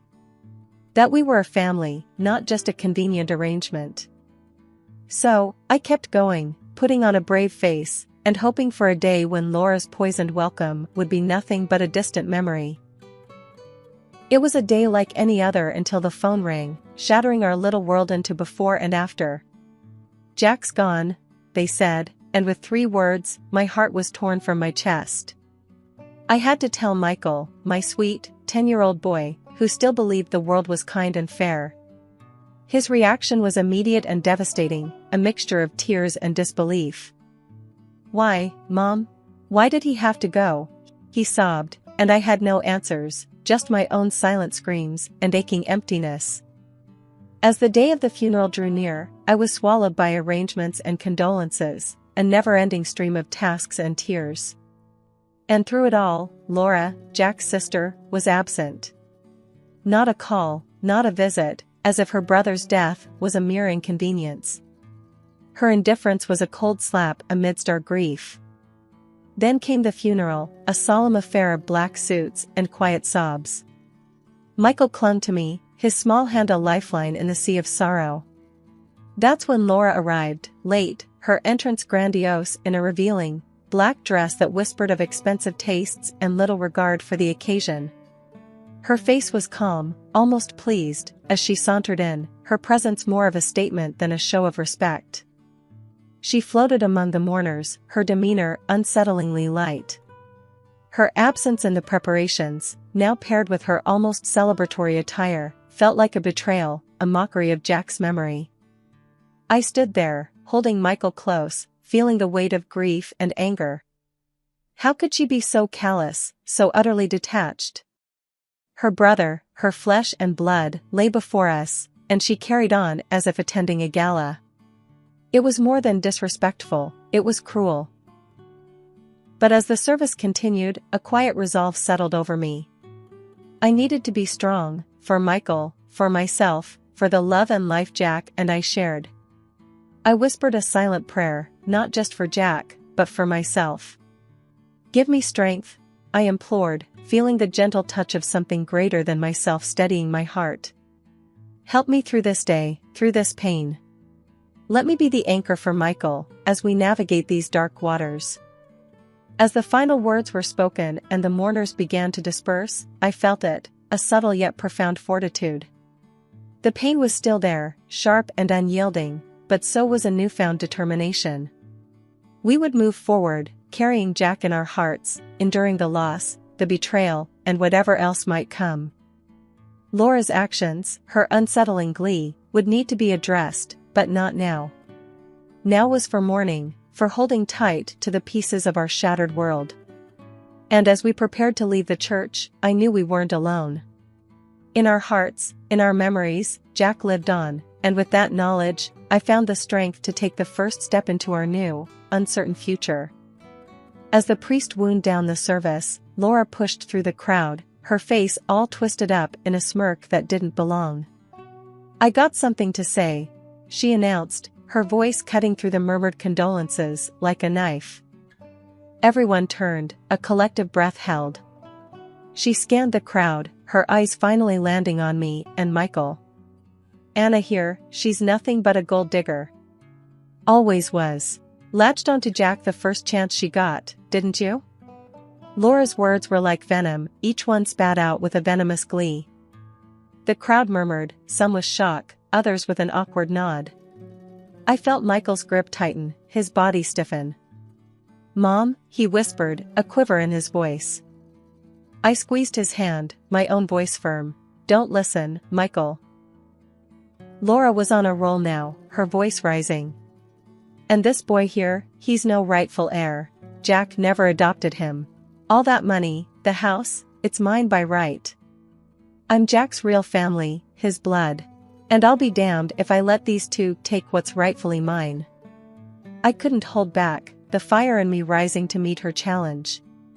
"You've got some nerve, Laura. Standing there on this day, at your own brother's funeral, spouting this nonsense. Have you no shame?" She laughed, a cold, harsh sound. "Shame? For what? Telling the truth? Nah, Anna, I'm just setting things straight. You and the boy better pack up. I'm taking back what's mine." The priest tried to intervene, his voice a calm in the storm. "Please, let's not do this here. This is a time for mourning and reflection." But Laura brushed him off, her eyes locked on mine, full of challenge and malice. The crowd was uneasy now, shifting feet, lowered gazes, nobody wanting to be part of this debacle. Finally, with a huff, Laura turned on her heel and strutted off, leaving a wake of silence behind her. I stood there, shaking, not with fear, but with a fierce, protective rage. Michael was still beside me, his small hand a constant reminder of who I needed to be strong for.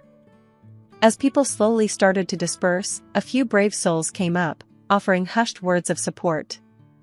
"Don't mind her, Anna. We know you. We know Jack loved you and Michael." I nodded, my throat tight with unshed tears. "Thanks," I managed, my voice barely a whisper. As the last of the mourners left, Michael and I stood there, alone but together, facing the fresh grave that held so much of our lives. "We'll be okay, Michael," I said, more to myself than to him. "No matter what she says, no matter what she does, we'll be okay." We walked away then, the weight of the day heavy on our shoulders, but not crushing. Laura's words, her threats, they were just that. Words. And I'd be damned if I let her tear down what Jack and I had built, what we'd promised to each other and to our son. This fiasco, this cruel display, it wouldn't define us. We were stronger than that, made of sterner stuff. And as we left the cemetery, I knew one thing for sure, Laura had picked the wrong woman to mess with.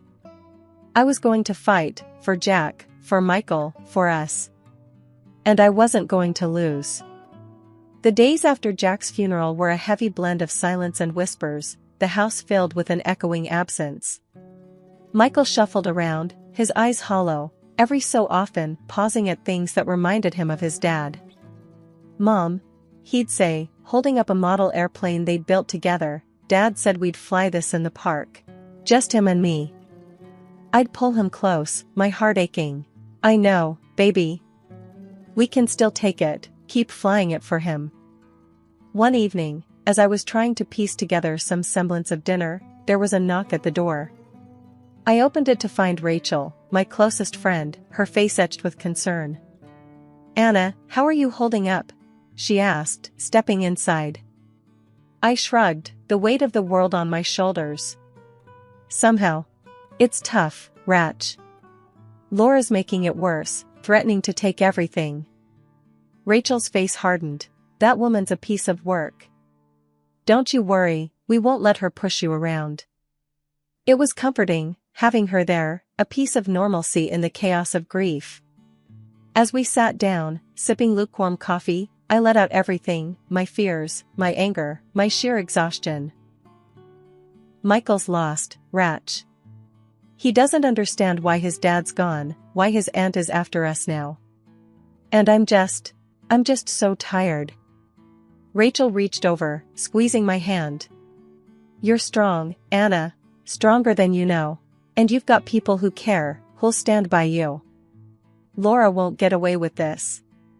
Her words bolstered me, a reminder that I wasn't alone. But as the days dragged on, the reality of Jack's absence and Laura's looming threat pressed down on us. I'd catch Michael looking out the window, his little forehead furrowed in thought. But life had to go on, even when every part of me wanted to just stop and mourn. Bills needed paying, Michael needed looking after, and amidst it all, Laura's venomous words at the funeral haunted me.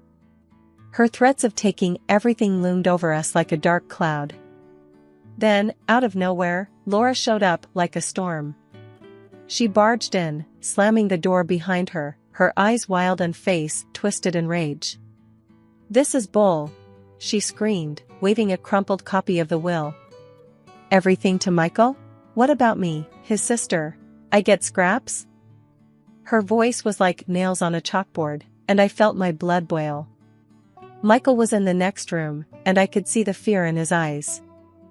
I leaned against the doorframe, my patience worn thin. "Laura, this is what Jack wanted. It's all legal, all above board." Her laugh was harsh, bitter. "Legal, my foot. He never adopted Michael. He's got no claim, and neither do you." That's when I let out a laugh, not of joy but of sheer disbelief at the absurdity of it all. "Oh, Laura, you don't get it, do you? Michael didn't need adopting. He's Jack's son. Our son. Born before you even knew what was happening." Her face went white, her eyes widening. "What? No, that's impossible. You're lying." I walked over to the cabinet, pulling out the drawer stuffed with documents I never thought I'd need to show. "Here," I said, slamming the papers down on the table. "Paternity tests, birth certificates. It's all there, black on white. Jack's the father, always has been." She picked up the papers, her hands trembling as she read. This can't be." But it was, and as the reality sunk in, I saw something I never thought I would: Laura, utterly defeated. Her anger, her hostility, it all crumbled, leaving a shell of the woman who'd tormented us for so long. "Jack loved Michael," I said, my voice steady. "He loved us. And you've been chasing shadows, trying to destroy what he cared for most." For a moment, Laura was speechless, her mind racing to catch up. Then, with a scream of rage, she stormed out, slamming the door behind her. I collapsed into a chair, my heart racing, but with a grim satisfaction. The truth was out, and Laura's world had just come crashing down. Michael peeked out from the other room, his eyes wide. "Is she gone, Mom?" I nodded, getting up to hug him. "Yes, baby, she's gone. And she's not going to bother us anymore." He hugged me back, a small, trembling hug of a kid who'd seen too much. "I wish Dad was here," he whispered. "Me too, honey, me too." But he wasn't, and now it was just us, against the world, against Laura's greed and spite. But we were strong, and we were together. And with the truth on our side, I knew we'd make it through. Whatever it took, we'd face it head on, just me and my boy, together. Laura's departure from our last confrontation was a scene I won't easily forget. She stumbled out, a chaotic mix of anger and despair, her threats and sobs trailing behind her. The door slamming shut felt like the end of an era, one filled with bitterness and conflict. As the days turned to weeks, whispers about Laura started to reach me. The neighborhood grapevine was abuzz with her latest misfortunes. She was drowning in debt, the kind that swallows you whole. Turns out, she'd been gambling on a big payday from Jack's estate, and when that fell through, her whole house of cards started to collapse. One day, Rachel stopped by with the latest gossip. "You heard about Laura? she asked as she settled onto the sofa. I nodded, weary. Bits and pieces. Sounds like she's in deep. Rachel's eyes were wide with the thrill of the news. Deep? She's practically buried. Loans, debts, you name it. She bet everything on getting Jack's money, and now she's paying for it. I shook my head, a bitter taste in my mouth. She brought it on herself. I warned her, but she wouldn't listen. Yeah, well, now she's running scared, Rachel continued. People are looking for her, and not the friendly kind. She's a ghost, hiding from everyone she owes. The thought of Laura, so haughty and cruel, now reduced to a fugitive, it was a stark turnaround. Part of me felt vindicated, but another part, a part one wasn't so proud of, felt a pang of pity. I sighed, rubbing my temples. What a mess. I can't say I'm surprised, but... God, what a waste. Rachel nodded, her expression sobering. Yeah, it's a bad business all around. Just goes to show, what goes around comes around. The conversation shifted, life moved on, but the story of Laura's descent stayed with me. It was a somber reminder of how quickly life can unravel when greed and vengeance take the wheel. Michael, ever sensitive to the undercurrents, asked one evening, Mom, what's gonna happen to Aunt Laura? I looked at him, his young face concerned and curious. I don't know, honey. She's made some bad choices, and now she has to face the consequences. As the days turned into weeks and then months, the chaos that Laura brought into our lives began to fade, becoming more of a distant, if unpleasant, memory. Michael was doing better at school, his smiles more frequent and his laughter genuine. And me? I was finding my footing again, learning to navigate the world as just me and my son. One quiet evening, Michael and I were sitting on the porch, watching the sun dip below the horizon. He was chatting about his day, the usual mix of school stories and little boy adventures. Mom, he said suddenly, his tone shifting to something more serious. Do you ever miss Dad? The question caught me off guard, a lump forming in my throat. Every day, honey. Every single day. He nodded, leaning against me. Me too. But I think we're doing okay, right? Just the two of us? I hugged him close, a smile breaking through the tears threatening to spill. Yeah, kiddo. We're doing more than okay. We're doing great. And it was true. Despite the grief and the trials, we were finding our way through, stronger and more connected than ever. I looked at Michael, this incredible little human who'd been through so much, and felt a surge of pride. Our conversation was interrupted by a knock at the door. It was Rachel, her face beaming as she held up a couple of pizza boxes. Thought you guys might be hungry, she said, winking at Michael. His face lit up, all earlier seriousness forgotten at the prospect of pizza. Auntie Ratch, you're the best. We gathered around the table, a small, makeshift family, laughing and sharing slices. It was these moments, simple and unassuming, that I cherished the most. They were a reminder of what we'd overcome and a promise of what was still to come. We sat in comfortable silence, the night wrapping around us like a blanket. I thought about the future, about all the possibilities and challenges it held. It was unknown, uncertain, but it was ours to shape. And as I looked at the stars twinkling above, I made a silent vow. To keep living, to keep loving, to never forget the past, but not let it define us either. We had a whole world ahead of us, and I was ready to face it head-on, with Michael by my side. And it felt right, it felt good. We were moving on, stepping into a new day with our heads held high and our hearts open. Whatever came next, we'd be ready for it, together.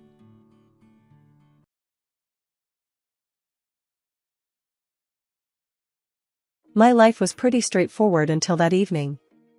I'm Lucy, a 29-year-old web designer, living in a cozy house, the one I grew up in. My husband, Mark, is an engineer at a local factory. He's a big guy, always buried in his gadgets, coming home to either play on the computer or scroll endlessly on his phone.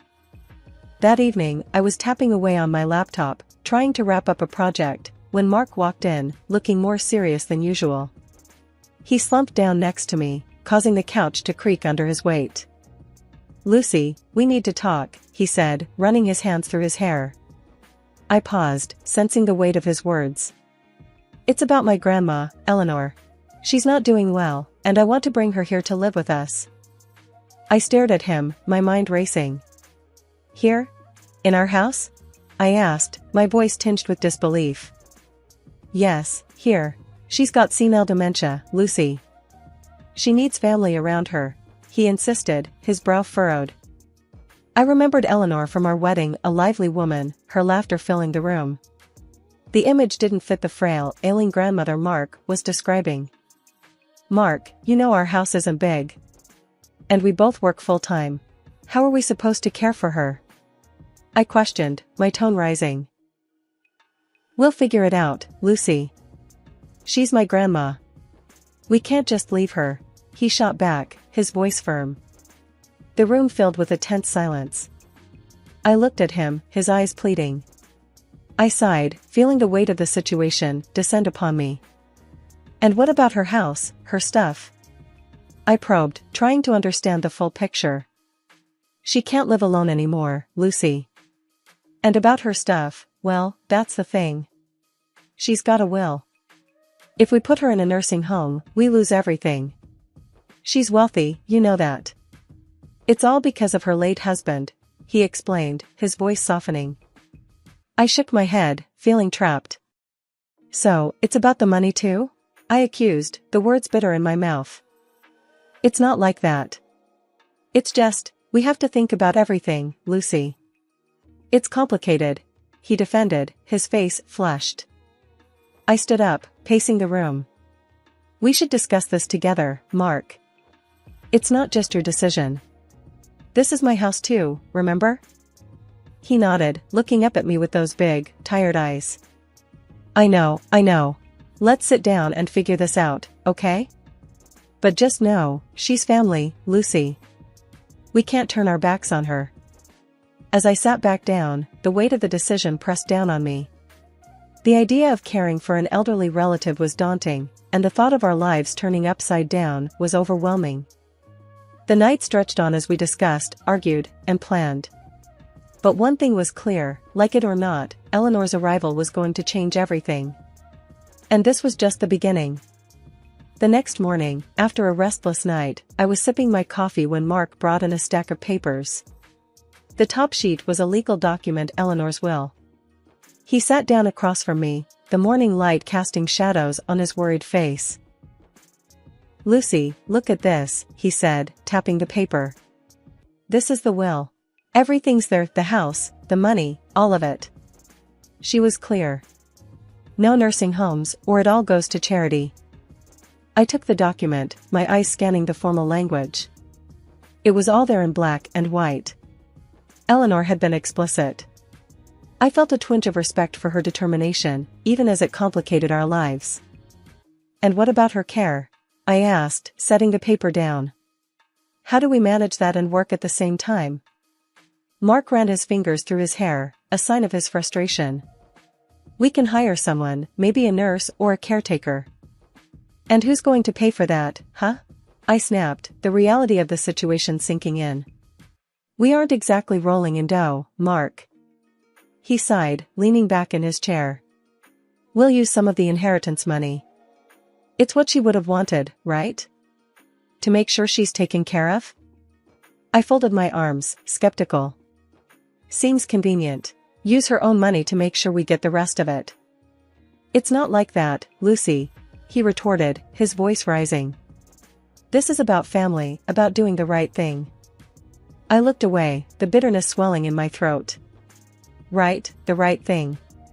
And when did we decide that her living with us was the right thing? He stood up, his chair scraping against the floor. "When I realized she had no one else, Lucy. My sister's got her hands full, and my parents are too old to deal with this." I stood too, my own anger flaring. "And what about me, Mark? What about my work, my life? Do I just put everything on hold for this?" He paused. I know it's a lot to ask, Lucy. But we're in this together, aren't we? I let out a long sigh, the fight draining out of me. Together, I echoed, though the word felt heavy on my tongue. We spent the rest of the day making calls, arranging for assessments and care consultations. The reality of our decision was setting in, each phone call a reminder of the commitment we were about to undertake. By evening, we had a plan, albeit a shaky one. A nurse would come in during the day, and we'd take turns caring for Eleanor at night. The costs would be covered by the inheritance, at least for now. The day Mrs. Eleanor arrived is etched into my memory with stark clarity. The van rolled up, and there she was, frail and disoriented in her wheelchair. Mark's sister and parents were there too, all hands to help with the move. But as soon as Eleanor was settled in, they vanished, leaving me staring at the back of their departing car, the weight of responsibility heavy in my chest. Mark seemed oblivious to my growing panic, casually handing me a list of Eleanor's needs and schedules as if I were a hired nurse. "You work from home, Lucy, you can manage this better," he said, not meeting my eyes. I was flabbergasted. "Manage this? Mark, I'm a web designer, not a caretaker." "And what about you? She's your grandmother." He shrugged, the conversation clearly over for him. "I've got to keep working, we need the money, especially now. You know how important this inheritance is." That was it for him, the inheritance. It felt like a slap in the face, his priorities laid bare.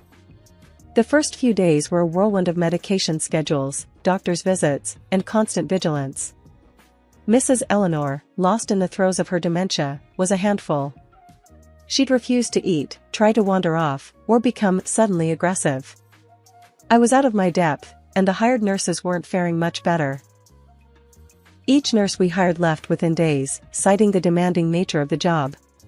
"She needs professional care, not just a babysitter," one commented on her way out. Their words echoed in my mind, but Mark dismissed them. "They're just not trying hard enough. You can handle it, Lucy." As the burden grew, so did the tension between Mark and me. One particularly rough day, after Eleanor had a terrible episode, I confronted him. "I can't do this alone, Mark. It's your grandmother. You need to help." He was unyielding, his eyes cold. "I'm working, Lucy. And if you can't handle it, maybe you shouldn't work. Look, it's either you take care of her, or we consider other options." I was stunned. Other options? Like what, Mark? A divorce? The word hung between us, heavy and foreboding. He didn't back down. "If that's what it takes. We need this money, Lucy. You know that." I was trapped, caught between my crumbling marriage and the demanding, unending care of a woman who no longer seemed to recognize anyone around her. My home, once a place of comfort and love, had turned into a prison, a constant reminder of the sacrifice I was being forced to make. Mark's detachment from the whole situation was clear. He'd pop in to see his grandmother, offer some words, then retreat to his work or his phone, leaving the chaos for me to handle. The resentment built, a silent storm brewing in the heart of our home. I was alone in this, utterly alone. This was not the life I had signed up for, nor the man I thought I had married. But there I was, stuck in a home-turned-hospital, nursing a woman who didn't even know my name. The strain of caring for Mrs. Eleanor started to seep into every corner of our lives. The house was always in disarray, medical supplies littered every surface, and the constant need for vigilance left me running on fumes. Mark was hardly ever present, and when he was, it was like living with a ghost of the man I married. One evening, after a particularly grueling day, I slumped at the kitchen table, a cold cup of coffee my only companion. Mark walked in, his face buried in his phone. "Another nurse quit today," I said, the words heavy with defeat. He barely glanced up. "Find another one then," he replied, his voice flat. I slammed my hand down, the cup rattling. "It's not that easy, Mark. They can't handle her, and frankly, neither can I. This is crazy." He finally looked at me, annoyance flickering in his eyes. "What do you want me to do, Lucy? Quit my job? We can't afford that, and you know it." I stood up, the frustration boiling over. "I want you to care. To help. This is your grandmother, not some stranger off the street. Mark let out a long sigh, rubbing his temples. I'm doing what I can, Lucy. I'm working to pay for all this. By leaving it all on me? I shot back. I'm working too, Mark, or at least I was. Now I'm just a full-time nurse to a woman who thinks I'm her enemy. The silence that followed was tense, each of us stewing in our own resentment. I need a break, Mark. Even a day. Something to feel like myself again, I pleaded, my voice cracking with exhaustion. He shrugged, a gesture that stung more than any words. Take a day then. I'll stay with her this weekend. But when the weekend came, his promise fell flat. Something came up at work. I can't, he said, avoiding my gaze. I felt a surge of anger, hot and bitter. Something always comes up. When will it be our turn, Mark? When do we matter?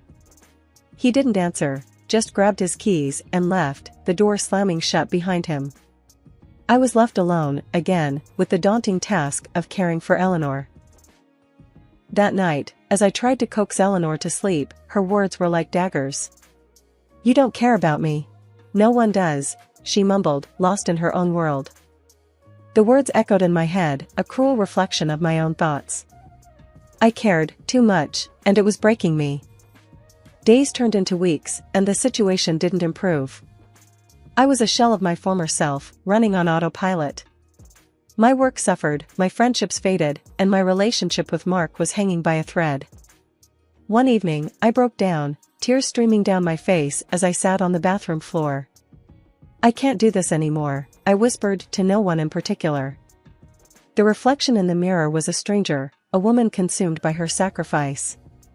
I missed laughter, I missed freedom, I missed me. But most of all, I missed the man I thought I had married, the partner I thought I'd face life's challenges with. Instead, I was facing them alone, a solitary figure in a home that felt more like a hospital each day.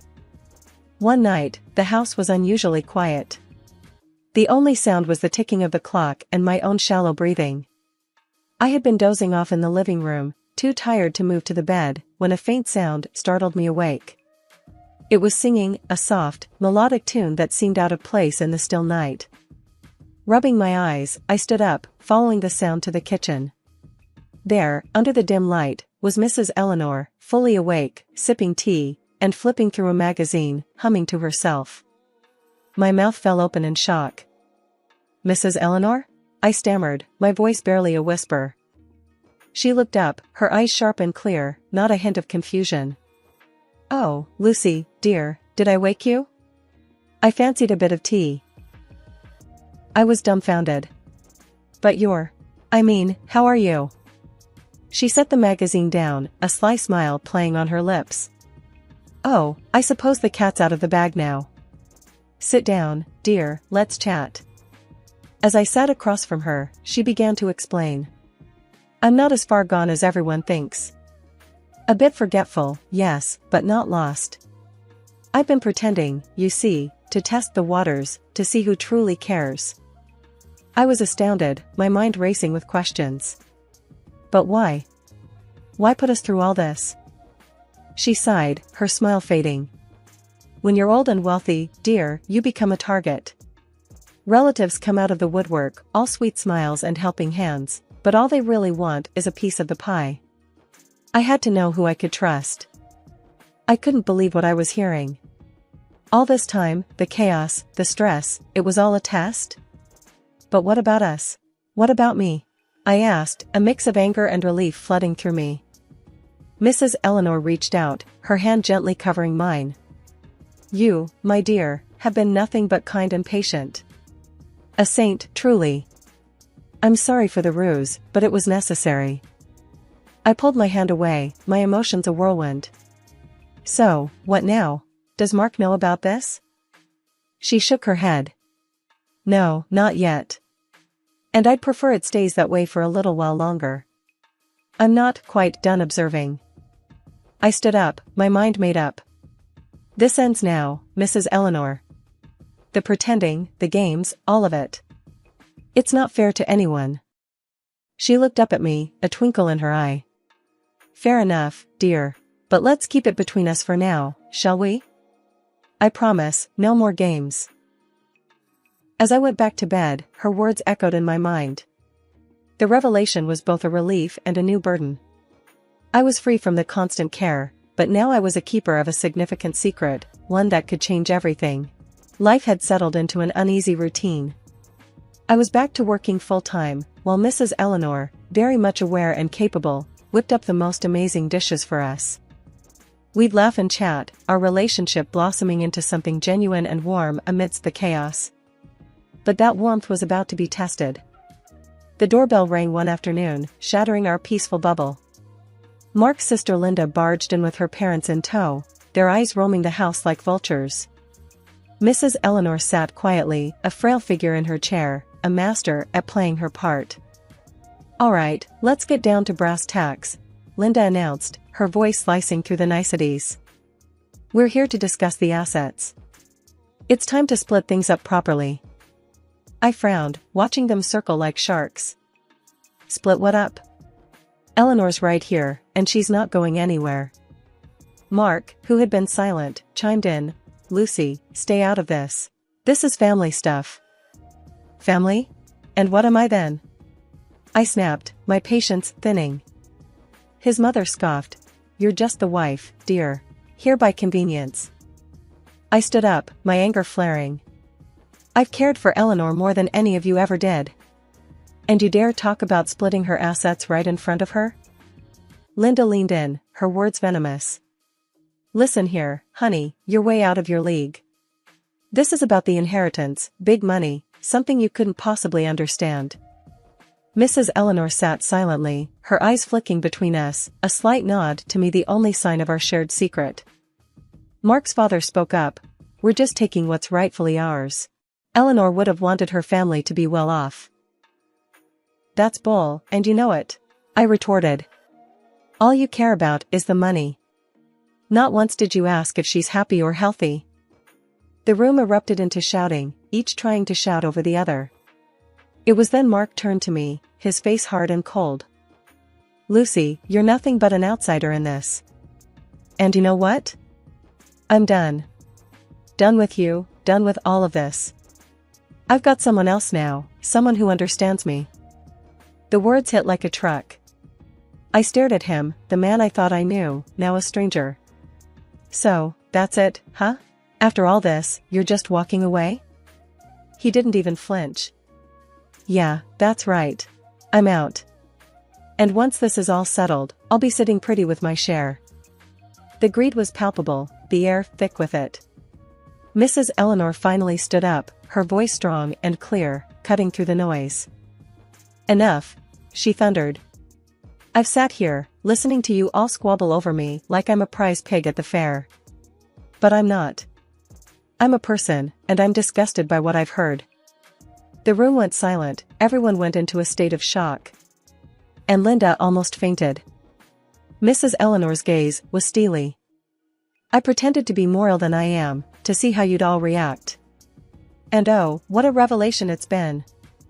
The room erupted into chaos, everyone speaking at once. "Pretended? What the hell does that mean?" Linda's voice was sharp, accusatory.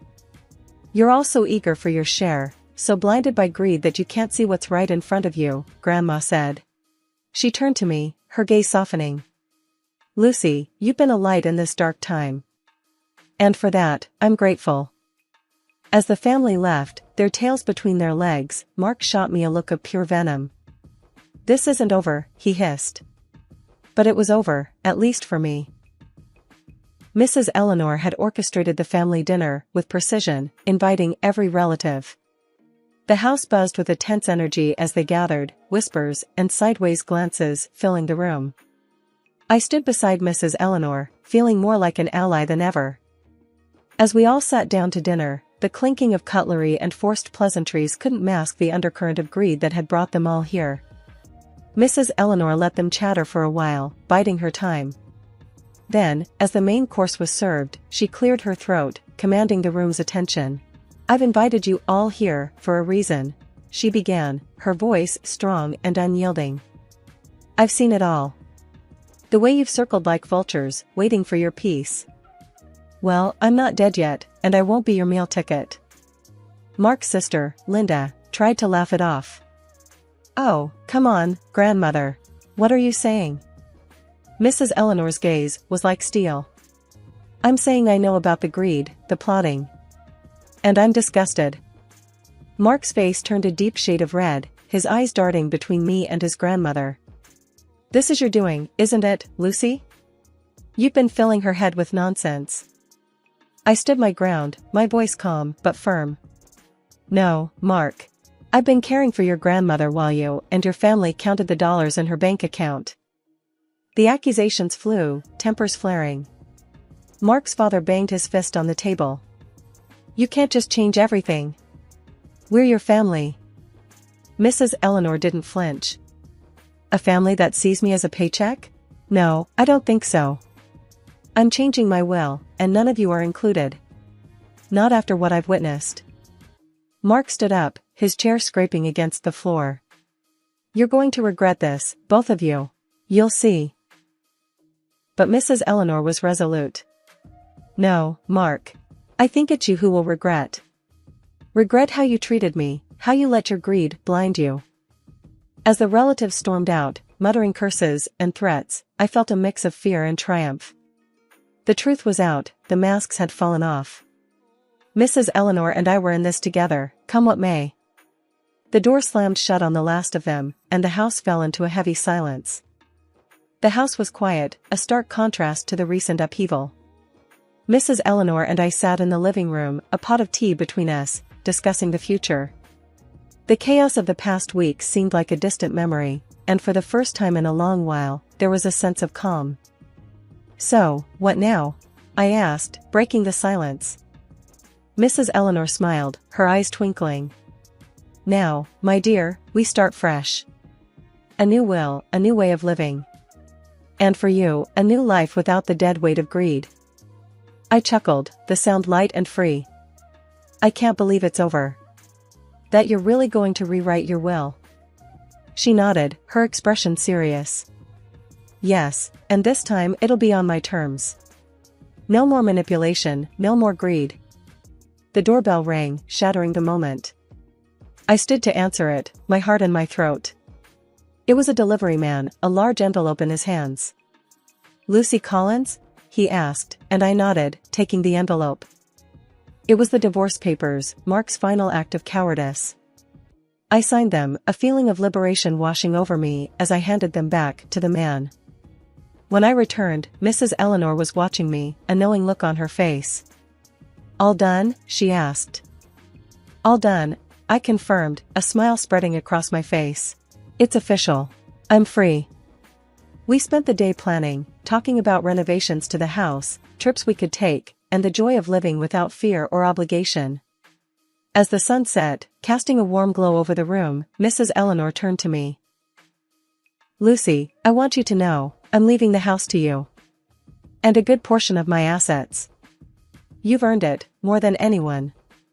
I was speechless, tears pricking at my eyes. Mrs. Eleanor, I don't know what to say.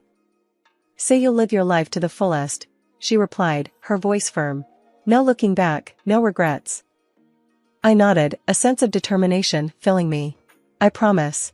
And I'll take care of you, too. We'll take care of each other. The next few days were a blur of activity. Lawyers, financial advisors, and contractors came and went, each playing a part in our new beginning.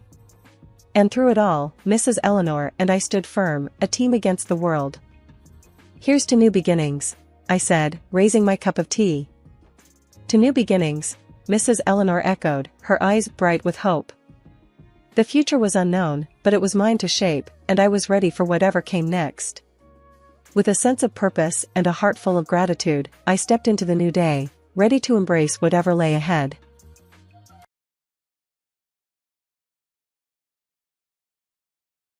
The relentless beep of the heart monitor was the first sound that greeted me as my eyes fluttered open. The room was a blur of white and beeping machines, with a distant chatter of voices somewhere outside my door. I tried to move, but my body felt heavy, like it was weighed down by more than just the thin hospital sheets. Ah, you're awake. How are you feeling, Anna? a voice broke through the fog in my brain. I turned slightly to see a man in a white coat, his eyes kind behind round glasses. He was looking at me with something that felt like hope. Anna? I echoed, the name sounding foreign and distant. Is that me? Yes, dear, you're Anna, he replied gently.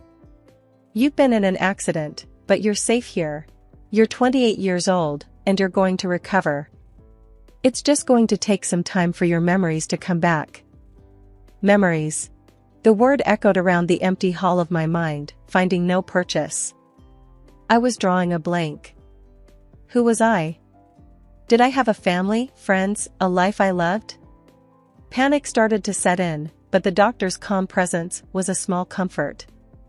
Just then, a nurse bustled in, her shoes squeaking against the linoleum floor. She checked the machines with efficient movements, her eyes softening when she looked at me. You're doing better today, hon, got a strong heart there, she said, patting my arm. I managed a weak smile, comforted by her motherly demeanor. As the day passed, I tried to piece together the fragments of the person I used to be, but it was like grabbing at smoke. The doctor, whose name tag read Dr. Ellis, came in and out, always with a reassuring word or a checkup on my progress. Your husband will be so relieved, Dr. Ellis mentioned offhandedly during one visit. Husband? I choked out, the word setting off a distant alarm in my head. Yes, Mike. He's been worried sick. He and your mother-in-law, Carol, they should be visiting soon, he explained, checking the chart at the foot of my bed. The news should have comforted me, but instead, a sense of dread unfurled in my stomach. I didn't know these people, and yet, they were apparently my family. What if they were strangers to me? What if I never remembered them? The rest of the day was a blur of nurses, meals I didn't taste, and a deep, unshakable feeling of loneliness. I stared at the ceiling, listening to the sounds of the hospital around me, each beep and footstep a reminder of the life waiting for me beyond these walls, a life I couldn't remember. As night fell, and the hospital settled into a quieter rhythm, I lay awake, my mind racing with questions and fears. Who was I? Would I like the person I was? And what about Mike and Carol? Would they be strangers or the key to unlocking who I was? The uncertainty was suffocating, but as I drifted in and out of a restless sleep, a resolve began to form. I would find out who Anna was, piece by piece, memory by memory. The next morning, the sun filtered through the blinds, casting a warm glow over the sterile room. I was propped up with pillows, my head a whirl of thoughts and questions about the day ahead.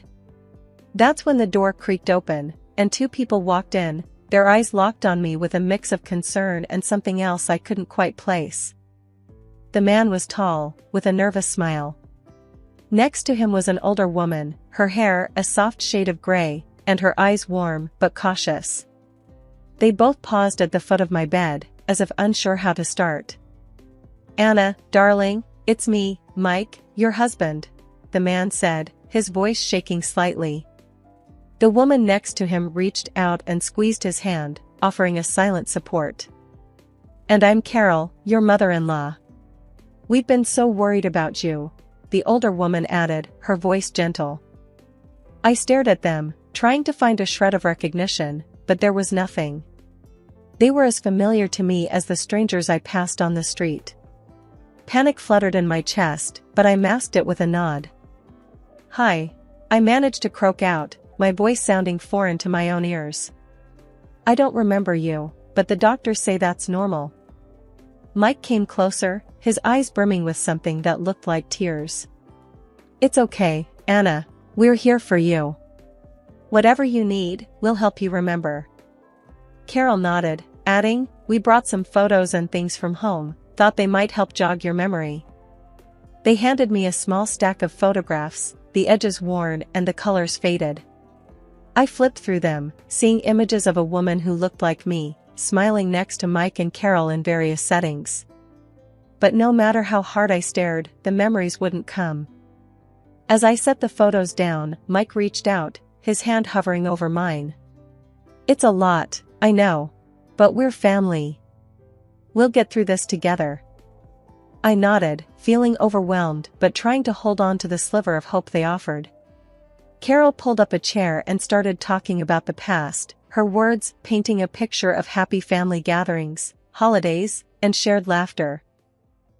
"And remember the time we went to the lake house?" she chuckled, looking at Mike for confirmation. "You tried to fish and ended up falling in." Mike laughed along, but I couldn't share in their mirth. It was like they were talking about someone else's life, not mine. The visit stretched on, with them sharing stories and trying to coax memories from the depths of my mind. But as they talked, I couldn't shake a growing sense of unease. Their words were kind, but their eyes held a tension I couldn't understand.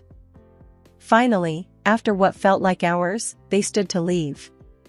"We'll come back tomorrow, okay? Try to rest," Mike said, squeezing my hand lightly. Carol leaned in, her perfume a faint mix of lavender and something sweet, and kissed my forehead. "You're strong, Anna. You'll remember in time." They left, and I was alone again, the photos and their words swirling around me like leaves in the wind. I lay back against the pillows, trying to piece together the puzzle of my life. But the more I thought about it, the more the edges seemed to fray and slip through my fingers. I realized then that this journey wasn't going to be easy. There would be no magical moment of clarity, no sudden flood of memories. It would be a slow, painstaking process of rebuilding, of learning who I was from the strangers who claimed to love me. The day I left the hospital, the sun was high and bright, but my stomach churned with a storm of nerves. Mike had come to fetch me, his car purring softly outside as he helped me into the passenger seat. The drive was quiet, too quiet, with only the occasional attempt at conversation. "You'll love being back home, Anna. It's where you belong," Mike said, glancing over with a forced smile. I just nodded, my gaze fixed on the passing scenery, a blur of colors and shapes that meant nothing to me. When we pulled up to the house, it was nothing like I'd imagined. It was an average suburban home, with a neatly trimmed lawn and a welcoming porch. Carol was there, standing at the door with a smile plastered on her face. "Welcome home, dear," she said as she embraced me, a bit too tightly. "I've made your favorite for lunch. I hope it helps bring something back." The inside of the house was neat and tidy, with pictures and knickknacks lining the shelves. It looked lived in, comfortable, but to me, it was as foreign as a museum exhibit. As I sat at the kitchen table, Carol bustled around, setting down a plate of food in front of me. It smelled good, but I had no idea if it was really my favorite or not. Mike sat opposite me, watching me with an intensity that made me squirm. "Go on, try it. Maybe it'll spark a memory," he urged. I took a bite, the flavor's nice, but unfamiliar. "It's good," I said, trying to sound appreciative, but my voice faltered. Carol sat down next to me, her smile unwavering. "You always loved my cooking. Don't worry, dear, it'll all come back soon." But as the days passed, that soon felt increasingly out of reach. I spent my time wandering from room to room, touching objects, and flipping through books, hoping for something, anything, to click. But it was like walking through someone else's life. Mike and Carol were constantly around, their presence suffocating. They'd whisper in corners, casting me glances when they thought I wasn't looking. Their attempts at normalcy felt strained, their laughter a bit too loud, their stories a bit too perfect. One evening, I confronted Mike about it. "Why are you both always whispering? If there's something I should know, just tell me." He looked taken aback, then composed himself quickly. "We're just worried about you, Anna. We don't want to stress you with our concerns." But the whispers continued, and the tension grew. I felt trapped in a house full of secrets, playing a role in a life I didn't remember. Each day blended into the next, a monotonous cycle of meals and forced conversations, with nights spent staring at the ceiling, wondering who I was. I tried to express my frustration to Carol one day, but she just patted my hand and told me to be patient. "Your memory is a delicate thing, dear. We mustn't rush it." But I wasn't concerned about rushing my memory. I was concerned about the creeping feeling of dread that settled in my bones, the sense that something was very wrong in this seemingly perfect household. As I lay in bed that night, the house quiet around me, I realized I needed to do something. I couldn't continue living in the shadows of a life I didn't remember. I needed to find out the truth, to understand why my gut screamed warnings at me every time Mike smiled or Carol laughed. With that thought, a spark of determination lit within me. I would start digging, start questioning. I would find out what was really going on in this not-so-sweet home. And maybe, just maybe, I'd find myself along the way. The decision to get a new phone was a small step towards normalcy, or so I thought. Carol insisted on accompanying me, her concern etched into every furrow of her brow. The drive to the store was quiet, punctuated only by her occasional attempts at small talk. As we walked through the electronic store's sliding doors, the buzz of gadgets and murmured conversations felt strangely comforting. Carol hovered close, her eyes scanning the shelves as I examined the latest phones. After settling on a model that seemed user-friendly, I handed it to the salesperson. "This one, please," I said, trying to sound more confident than I felt. Carol smiled approvingly, her hand resting lightly on my back. "Good choice, dear. Let's get this set up for you." As the salesperson busied himself with the phone, a familiar voice pierced through the hum of the store, halting me in my tracks. "Anna? Anna, is that really you?" I turned to see a woman, her face a mix of shock and relief. Do I know you?" I stammered, her name dancing just out of reach. "It's me, Lydia. From the gym, remember? We took those yoga classes together," she exclaimed, her eyes searching mine for recognition. Lydia. The name clicked into place, an anchor in the storm of forgotten memories. "Lydia, yes, I remember you." Carol's grip on my arm tightened, her smile faltering. "Anna, we really should be going. You need your rest." But Lydia was insistent. "Wait, Anna, it's been so long since I've seen you. Are you okay? I heard about the accident." I nodded, glancing at Carol's increasingly anxious face. "I'm getting there. Just trying to piece things back together." Lydia leaned in closer, her voice dropping to a whisper. "Be careful, Anna. There's something not right. Don't trust them, not your husband, not your mother-in-law." Her words sent a chill down my spine, a warning that resonated with an instinctual fear. "Thank you, Lydia. I'll keep that in mind." Carol was pulling me away now, her usual calm demeanor cracked with urgency. "Come now, Anna, let's get you home." After the unsettling encounter with Lydia, my mind was a whirlpool of confusion and fear. The need for answers gnawed at me, pushing me to seek out the only person who might have some, my doctor. I scheduled an appointment, the questions burning in my throat. Sitting in the sterile, quiet office, I faced Dr. Ellis, his familiar, kind eyes watching me closely. "Doctor, why can I remember Lydia, a friend, but not Mike or Carol? Why are some memories clear, but not others?" He adjusted his glasses, a sigh escaping him. It's not uncommon in cases of traumatic amnesia for the subconscious to protect itself by blocking out particularly painful or stressful memories. It's possible that your mind is shielding you from memories associated with your husband and mother-in-law because they're tied to unpleasant emotions or events. His words sent a chill down my spine. Unpleasant memories? What could be so bad that my own mind refused to remember? I thanked him, my mind set. I needed to uncover the truth, to dig into the past my mind was so desperate to keep hidden. Returning home, I went straight to my room, my heart set on a mission. My laptop sat on the desk, a gateway to the answers I sought. Surprisingly, as I opened it, my fingers danced over the keys, entering the password as if they had a mind of their own. It was a small victory, but it fueled my resolve. I started sifting through files and documents, my attention caught by a folder labeled Personal. Clicking it open, I found photos of myself, my friends, places I'd traveled to, but not a single one with Mike or Carol. How could that be? Weren't we a family? Digging deeper, I found more documents related to property ownership and bank accounts. My eyes widened as I realized the extent of my wealth. Several properties and a bank balance that read $3 million. I was rich, an heiress, and until this moment, utterly unaware. The discovery was staggering. Why hadn't Mike or Carol mentioned this? Why was there no photo evidence of our supposed happy life together?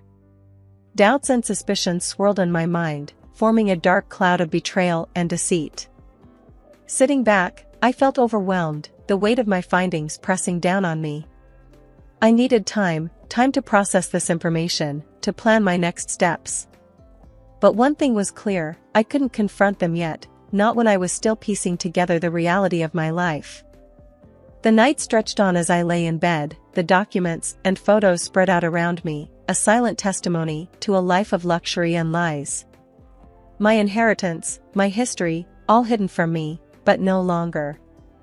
I was going to get to the bottom of this, to reclaim my life and my identity. And as the first light of dawn crept into the room, a new day began, bringing with it a renewed sense of purpose and determination. I was Anna, a rich heiress, a woman with a past shrouded in mystery and darkness. But I was also a woman on a quest for truth, and nothing was going to stop me. With every click and scroll through my laptop, the shadows of my past life began to loom larger and more ominous. My heart pounded as I stumbled upon a hidden folder, cleverly concealed within layers of digital clutter. It was labeled simply, Diary. Hesitantly, I opened the folder, revealing an electronic diary that chronicled a history of emotional turbulence and despair. The entries were in my handwriting, or rather, my typing, detailed accounts of bullying and manipulation at the hands of the two people who were supposed to love and protect me, Mike and Carol. My eyes welled up as I read my own words describing incidents of cruelty, moments of fear, and desperate pleas for help that I had no memory of writing. July 10th, Mike threw a plate of spaghetti at me, which was too cold. August 17th, Carol called me a freeloader, a parasite who doesn't belong in their house. The weight of realization was crushing. How could I have lived through this and not remember? How could they look me in the eyes and pretend to care? My mind raced with questions, but I knew I needed to keep going, to uncover the full extent of the betrayal. I closed the diary, my hands trembling, and opened my email. There, among the spam and mundane messages, was an unread email from a private detective. My breath hitched as I read his words, filled with concern over my prolonged silence. He detailed his surveillance of Mike and attached damning evidence of infidelity, photos of my husband with another woman, their intimacy undeniable. But that wasn't all. The detective had also recorded conversations, audio clips that now played through my laptop speakers. Mike's voice, cold and calculating, discussed plans with Carol to secure my inheritance for themselves. The treachery was laid bare, each word like a knife twisting in my heart. I sat back, the laptop forgotten on the desk, as the reality of my situation crashed over me. The people I lived with, who I was supposed to trust, had been plotting against me, using me for their gain. The life I couldn't remember was one filled with lies and deceit. But amidst the chaos of my emotions, a fierce determination took root.